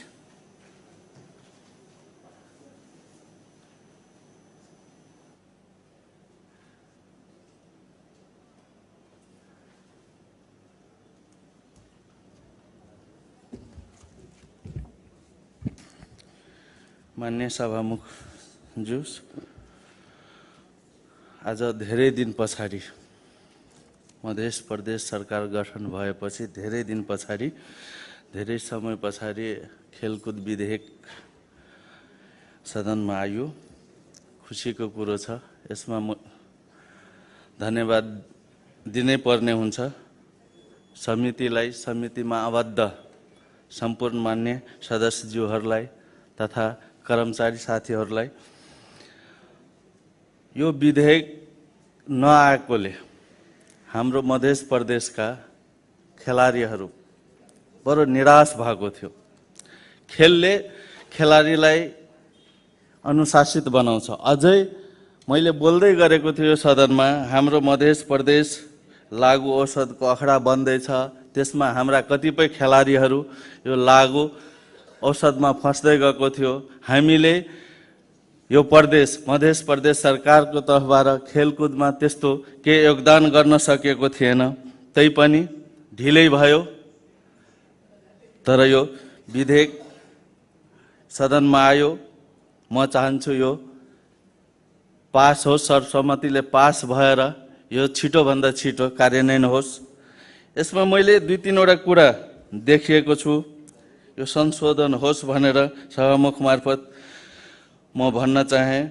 1 दफा 2 मा 2 को कमा प्रदेश खेलकुद विकास परिषद भने पनि मधेस खेलकुद परिषद नामाकरण गरियोस्। परिषद गठनमा संख्या घटाओस्। जिल्ला खेलकुद विकास समिति, जिल्ला स्थानीय खेलकुद विकास समिति, जिल्ला वा स्थानीय खेलकुद समिति गरियोस्। परिषदमा सदस्य संख्या धेरै भएकोले बैठकमा केही समस्या, मलाई लाग्छ केही समस्या उत्पन्न हुन्छ। बैठक धेरै बस्न सकिँदैन, त्यसकारण यो संख्या अलिक कम गरियोस्।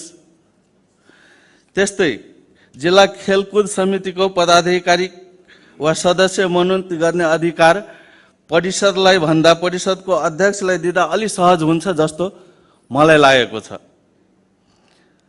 दफा 14 लगायत केही स्थानमा भाषाको त्रुटि भएकोले त्यो पनि सच्याउनु पर्ने देखिएको छ। त्यसकारण यो पनि सच्याओस्। यो सबै गरेर यो विधेयक, यो कानुन बनियोस्, यो मेरो शुभकामना भन्दै म आफ्ना यो महत्त्वपूर्ण कुरा राख्दै बिदा हुन चाहन्छु। धन्यवाद। मान्य श्री अंजना पंडित, समय 7 मिनट।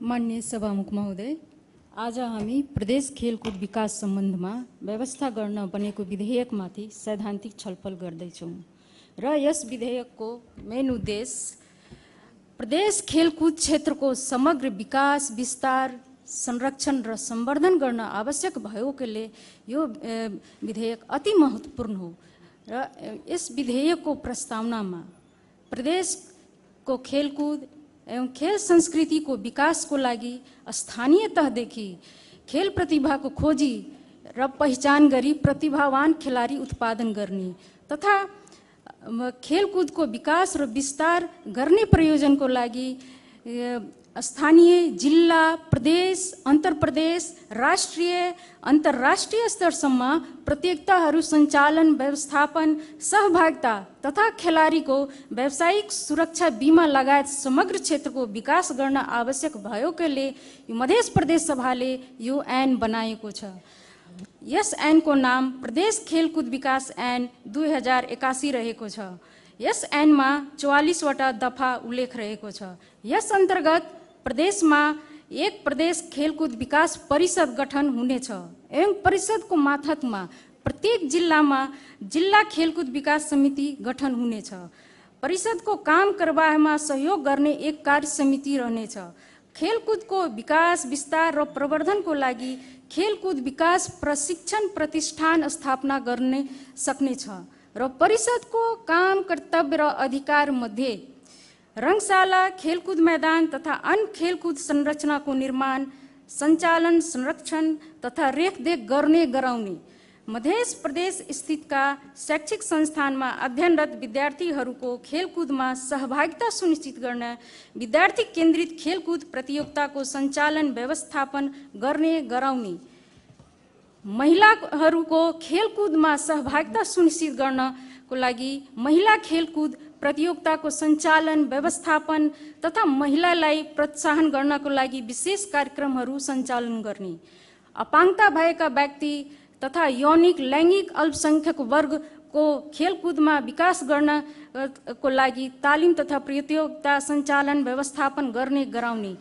प्रतिभावान खेलाडीको पहिचान, क्षमता विकास तथा प्रोत्साहन गर्ने, खेलकुद सङ्ग्रहालय को स्थापना गर्ने, खेलकुद पर्यटनको विकास गर्ने, खेलकुद सम्बन्धी सङ्घ संस्थाको अनुगमन नियमन गर्ने, मध्य प्रदेश खेलकुद क्षेत्रको समग्र विकासको लागि प्रत्येक बुन्दालाई हामीले समेट्ने, महिला बालबालिका सामाजिक न्याय समितिको सभापति लगायत समितिका सदस्य विज्ञहरूको सरसल्लाहबाट हामीले प्रत्येक बुन्दालाई समेट्न प्रयास गरेका छौँ र सभामुखज्यू मार्फत म प्रदेश सरकारलाई ध्यान आकर्षण गराउन चाहन्छु।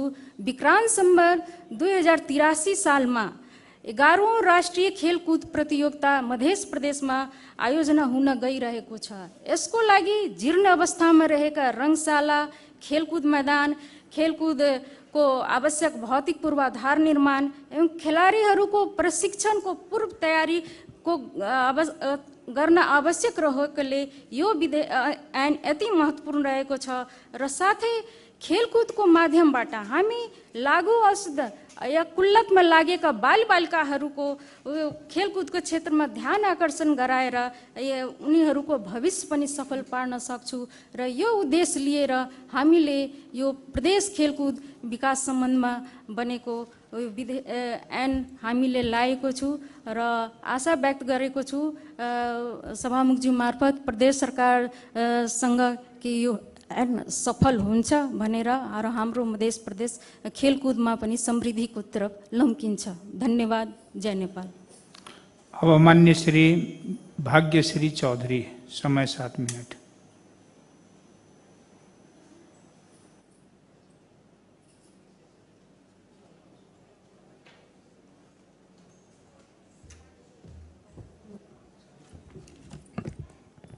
धन्यवाद माननीय सभामुख महोदय। आज हामी मध्य प्रदेश सभाको तेस्रो अधिवेशनको 32औं बैठक बस्दैछौँ र यसमा आज एउटा ऐतिहासिक कानुनको निर्माण गर्न पाउँदा एकदमै खुसी लागेको छ। सभामुख महोदय, पूर्वकालदेखि अहिलेसम्म खेलकुदलाई बडो प्राथमिकताका साथ विभिन्न समयमा व्यवस्थापन गरिँदै आएको कुरा सर्वविदितै छ। यतिखेर खेलकुद झन बढी नै प्राथमिकतामा पर्ने विषय हो। हामी खेलकुदलाई जति महत्त्व दिँदै गयो भने हाम्रो स्वास्थ्य पनि त्यति नै राम्रो हुँदै जाने हो। मध्य प्रदेशमा खेलकुद र खेलाडीहरूको व्यवस्थापन पक्षहरूलाई अझ सुदृढ र सबल बनाउन यो खेलकुद सम्बन्धी बनेको ऐनले पक्कै पनि महत्त्वपूर्ण भूमिका खेल्नेछ। सभामुख महोदय, हामी प्रदेश सरकारले हाम्रो प्रदेशका नयाँ तथा पुराना खेलाडीहरूलाई उचित व्यवस्थापन गर्न सक्यो भने नेपाल मात्र होइन विश्व विजेता हुन सक्ने हामीसँग खेलाडीहरू छ। वर्तमान अवस्थामा केही खेलाडीहरू राज्यको नजरबाट टाढा भएकै कारण निराश भएर खेलबाट टाढा हुँदै जाने अवस्था अहिले देखिरहेछ।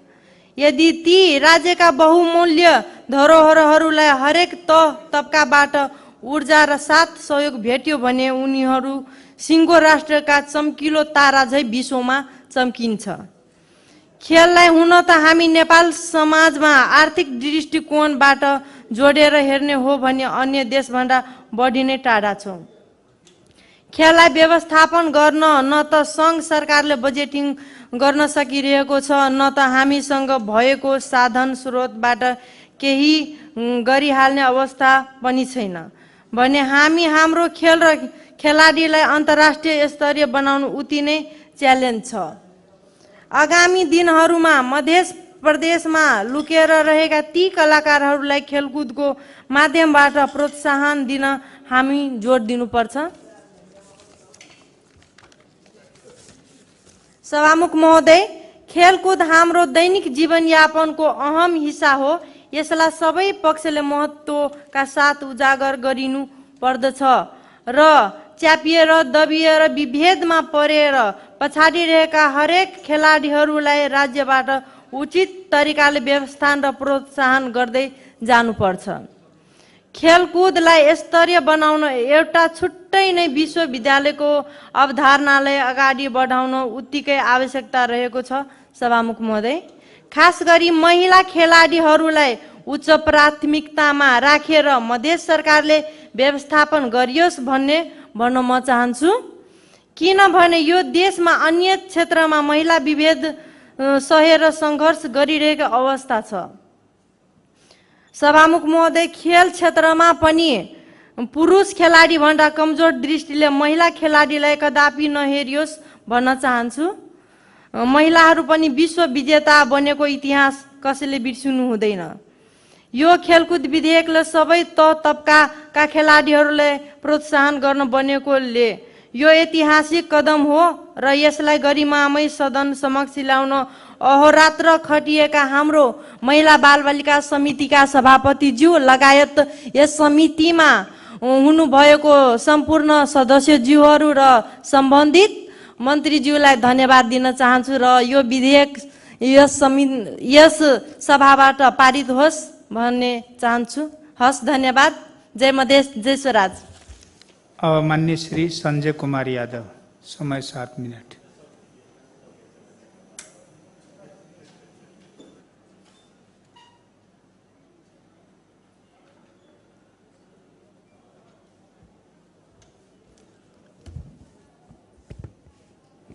मान्य सभामुख महोदय, आज यो मधेस प्रदेशको गौरवको एउटा विधेयक, खासमा खेलकुद विधेयक आज हामी विकास सम्बन्धी ल्याएका छौँ र यो खेलकुद विकास सम्बन्धी हामीले बनाएको विधेयक यो मधेस प्रदेशको एउटा ठुलो गहनाको रूपमा अगाडि बढ्नुपर्ने र अगाडि बढाउनु पर्ने हाम्रो कर्तव्य पनि रहनेछ। खास गरेर यसमा यो विधेयकमा सबै केन्द्रित कहाँ गरिएको छ भने यो एउटा परिषद गठन गरेको छ र यो सबै कामकाज त्यो परिषदलाई हामी ह्यान्डओभर गरेका छौँ। यो परिषदको फेरि प्रारूप कस्तो देखिएको छ भने अब हाम्रो सरकार चेन्ज भयो भने यो समितिको अध्यक्ष पनि चेन्ज हुने भयो। अब राम भने अध्यक्षले एउटा योजना बनाउँछ, सरकार चेन्ज हुने बित्तिकै श्याम भने आयो भने त्यसले फेरि आफ्नो योजनाहरू अगाडि बढाउँछ। भनेको खेलकुद गतिविधिहरू फेरि स्थिर देखिएन जस्तो देखेको छ र मलाई लाग्छ कि यसलाई छुट्टै एउटा प्रतिष्ठान जस्तो बनाएर यसको कामकाज नियमित हेर्ने जस्तो दृष्टिकोणमा यसले लग्यो भने भोलिका दिनमा यसले अगाडि बढ्छ। किन यो परिषद र यस फङ्सनमा नेपालको पहिले बनेको खेलकुद नेपालले सञ्चालन गरेको पहिलेको खेलकुद विकासको मोडेल हो र यो मोडेल नेपालमा फेल भएको मोडेल छ। त्यही भएर हामी सुनिरहन्छौँ कि नेपालमा कहिले पनि खेलाडी सम्मानित हुन सकेन, कहिले पनि खेलाडीहरू सुरक्षित हुन सकेन, कहिले पनि अन्तर्राष्ट्रिय जगतमा आफ्नो पहिचान स्थापित गर्न सकेन र स्थापन गरेको खेलाडीहरूले पनि आफ्नो देशमा सम्मान पाउन सकेको छैन। र खासमा त्यसको दोषी भनेको कोही राजनीतिक दल र व्यवस्था भनेको त्यो त्यस्तो छैन, मूल रूपमा त्यसले बनाएको नीति नै हो। तर मैले खासमा यसमा केन्द्रित किन गरेँ भने यो परिषदको मोडेल चेन्ज होस् अनि मात्रै खेलाडीले केही पहिचान गर्न सकिन्छ। किनभने यो मधेस खेलको सबभन्दा उर्वर ठाउँ छ र खेलाडीका प्रतिभाहरू यो देशमा विभेदीकरणमा पनि परेको अवस्थाहरू छ। यो विभेदबाट मधेस मुक्त भयो भने यो नेपालको एउटा इतिहासमै रचना संरचनाहरू अगाडि बढ्दै गयो भने यो खेलाडीले धेरै अगाडि बढाउने कुरा छ र यसमा म सबै काम कर्तव्यहरू पनि हेरेछौँ। मैले एउटा सानो के भने यसमा परिषदको काम कर्तव्य अधिकारमा सबै थोक हालेको छ र यसमा 4 नम्बरमा रङशाला खेलकुद मैदान तथा अन्य खेलकुद संरचना निर्माण भन्ने शब्द राखेको छ र अहिले खासमा कभर हलहरू जस्ता शब्दहरू पनि यसमा राख्नु पर्ने अवस्था देखिन्छ र मूल रूपमा यो ऐनले एउटा निश्चित परिभाषा देखाएको छैन। यसमा खासमा 2-3वटा कुरा अझै इन्क्लुड भयो भने राम्रो हुन्छ। खासमा मधेसको लागि खेलकुद खेलाडीहरूलाई खासमा सूचीकृत गर्ने र खेलकुद पनि सूचीकृत हुनु पर्यो मधेसमा। मधेसका रैथाने खेलकुदहरू जुन थियो त्यो सबै लोप हुने अवस्थामा छ, जबकि त्यो खेलाडीहरू त्यस्ता खेलाडीहरू अहिले पनि अगाडि धेरै अन्तर्राष्ट्रिय रूपमा फाइट गर्न सक्ने अवस्थाहरू छ। त्यो खेलहरूको सूचीकृत हुनुपर्ने र खासमा प्रदेश स्तरीय पहिलो चरणमा प्रदेश स्तरीय कभर हल र खेल मैदानहरूको र खेलकुद संरचना निर्माणको ग्यारेन्टी हुनुपर्ने।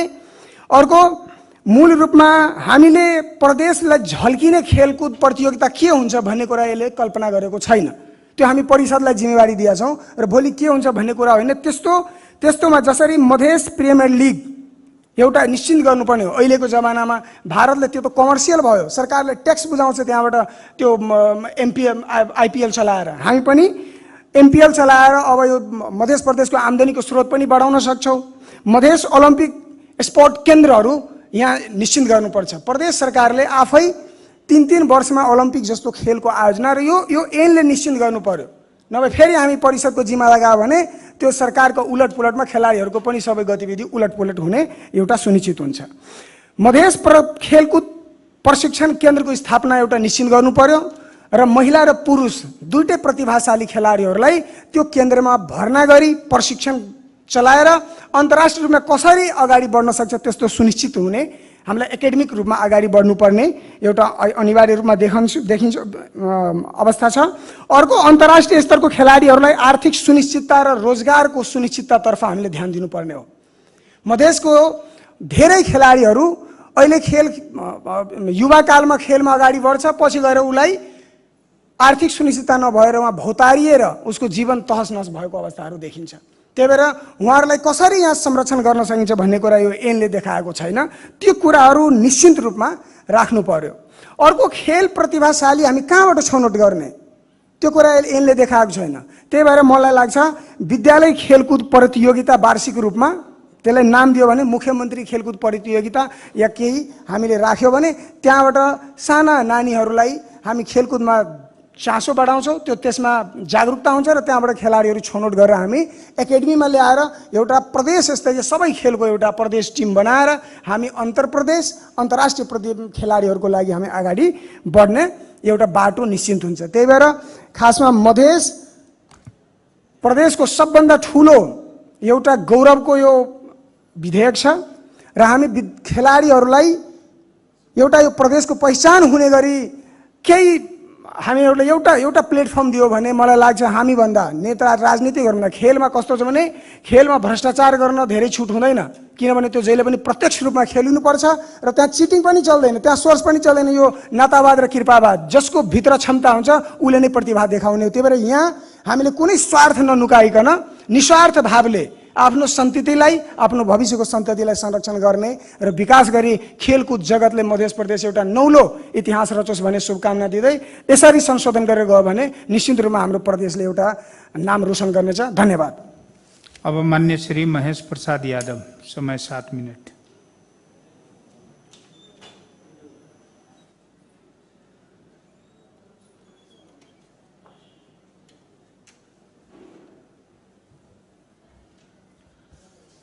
माननीय सभामुखजी, आजको यो महत्त्वपूर्ण विधेयकको रूपमा खेलकुद विधेयक जो ऐनको रूपमा प्रस्तुत हुँदै जो पारितको प्रक्रियामा छ, सर्वप्रथम म त्यो महिला बालबालिका समितिका सभापति लगायत सम्पूर्ण सदस्यजीहरूलाई म धन्यवाद दिन चाहन्छु, किनभने यो खेलकुद विधेयक मध्य प्रदेशको एउटा गौरवान्वित गर्ने विधेयकको रूपमा नै हो। हुन त हाम्रो संहिता आइसकेपछि त्यतिखेर नै जो अधिकार हामीलाई दिएको थियो त्यो अधिकार अनुसार यो विधेयक आइदिएको भए यो पहिलो कार्यकाल लगायत यो 2 वर्षको कार्यकालमा जसरी खेलाडीहरू अल्पत्र अवस्थामा थियो, खेलाडीहरूलाई जसरी चाहिँ मध्य प्रदेश सरकार को खेलाडी हो भन्ने जो स्वामित्व ग्रहण गर्नुपर्ने थियो त्यसमा चाहिँ धेरै नै दूरी बढेको अवस्था हामीले हेर्दैछौँ। तथापि ढिलै भए पनि यो विधेयक आएको छ। यो विधेयकले निश्चित रूपमा एउटा चाहिँ सम्पूर्ण खेलाडी मध्य प्रदेशकै सम्पूर्ण खेलाडीमा रक्त सञ्चारको प्रक्रिया चाहिँ बढाएको मैले बुझेको छु र यो खेलकुद विधेयकमा हामीले परम्परागत ढङ्गले नभइकन यहाँका वस्तुगत अवस्थालाई चाहिँ मध्यनजर गरेर विधेयकमा केही थप गर्नुपर्ने आवश्यकता मैले बुझेको छु। किनभने खेलाडी स्कुलबाट उत्पादन हुन्छ, विद्यार्थीहरू नै खेलाडीका रूपमा चाहिँ परिभाषित हुन्छ। पहिला त अब ठाउँ ठाउँमा क्लबहरू पनि राखिएको थियो, तर अब त्यो संस्कार हामी हराउँदै गइरहेको अवस्था हामी हेर्छौँ र त्यो स्कुलका छात्र भाइ बहिनीहरू जतिखेर खेलाडीका रूपमा चाहिँ प्रस्तुत हुन्छ र प्रस्तुत हुँदै उसले खेल जगतमा जसरी आफ्नो चाहिँ नामहरू रोशन गर्दै गइरहेको अवस्थामा उहाँहरूलाई जसरी राज्यले सुरक्षाको ग्यारेन्टी गर्दै उसलाई चाहिँ जीवनयापन गर्नका निम्ति जो ग्यारेन्टी राज्यले गर्नुपर्छ त्यो ग्यारेन्टी नहुनेकै कारण राम्रा खेलाडीहरू पलायन हुने अवस्थामा भइरहेको छ। तथापि म खेलकुद मन्त्रीसँग के अनुरोध गर्न चाहन्छु भने राज्यले त्यो खेलाडीहरूलाई कसरी संरक्षण गर्न सक्छ, भोलिका दिनमा त्यो खेलाडीहरूलाई कसरी चाहिँ आय स्रोतसँग जोड्नु सकिन्छ, कसरी त्यो खेलाडीहरूलाई खेल्नका निम्ति चाहिँ स्वतन्त्र बनाइन्छ, कसरी त्यो खेलाडीहरू चाहिँ भन्नुस् न एउटा साफ मनस्थितिका साथ खेल्न सकिन्छ भन्ने वातावरण यो ऐनमा नै उल्लेखित गर्नुपर्ने मैले चाहिँ आवश्यकता ठानेको छु। नत्र यो खेलाडीहरू खेल्नु राष्ट्रको निम्ति हो, आफ्नो व्यक्तिगत मतलब स्वास्थ्यको निम्ति पनि हुन्छ र समाजलाई भन्नुस् न एउटा पहिचान दिनको निम्ति पनि हुन्छ, प्रदेशलाई एउटा पहिचान दिनका निम्ति त्यो खेलाडीहरू खेलिरहन्छ। तर राज्यले जसरी ग्यारेन्टी गर्नुपर्ने हुन्छ त्यो नभइरहेको अवस्था हामी हेर्दैछौँ। त्यो अन्तर्राष्ट्रिय रूपका खेलाडीहरू पनि थुप्रा मध्य प्रदेशबाट उत्पादन भएको छ, तर अवस्था के हुन्छ भने पछि गएर हाम्रो प्रदेशबाट खेल्नुपर्ने राम्रा खेलाडीहरू या जिल्लाबाट खेल्नुपर्ने राम्रा खेलाडीहरूको अवस्था के हुन्छ भने कुनै न कुनै विभागीय टिममा गएर तिनीहरूलाई शरणमा विभागीय टिमको शरणमा जानुपर्ने अवस्था हेरिरहेछौँ। सदन में गणपूरक संख्या के नहीं है और सरकार कते गैर जिम्मेवार है से अपन दिखा रहा है। सदन में इतने महत्वपूर्ण विधेयक खेलकूद विधेयक जब वर्षों खिलाड़ी की प्रतीक्षा के बाद अहाँ के जैसे विधेयक सदन में चले स्वयं सदन से करी एक पास करे के चाहिए, लेकिन सरकार कते गैर जिम्मेवार है देखारल के द्वारा नियमापति गणपूरक संख्या नहीं द्वारा। मान्य ज्यू धन्यवाद तर चाहिँ तपाईले अब कन्भिन्स गरेर जसरी गर्नुभयो यो गर्नु हुँदैन क्या, मोटिभेट गरेर चाहिँ तपाईको पठाउनु हुँदैन, यो गलत परम्परा निर्माण हुँदैछ। त्यसकारण यसमा चाहिँ त ल हुन्छ मान्यजी उहाँलाई कम्प्लिट गर्न दिनुस्, त्यस पछाडि सदन चाहिँ तसर्थ म के अनुरोध गर्न चाहन्छु सभामुखजी माध्यमबाट यो विधेयकलाई केही परिमार्जित गर्दै यो विधेयक यो हाउसबाट सर्वसम्मतले पास होस् भन्ने म शुभकामनाका साथ म आफ्नो मन्तव्य यही अन्त गर्छु। धन्यवाद। मान्य सदस्यहरू, अब यो विधेयकमाथि बोल्ने क्रम बाँकी नै रहेकोले निरन्तर छलफल चल्ने गरी यो सभाको बैठक भोलि 28 गते 1 बजेको लागि स्थगित हुन्छ।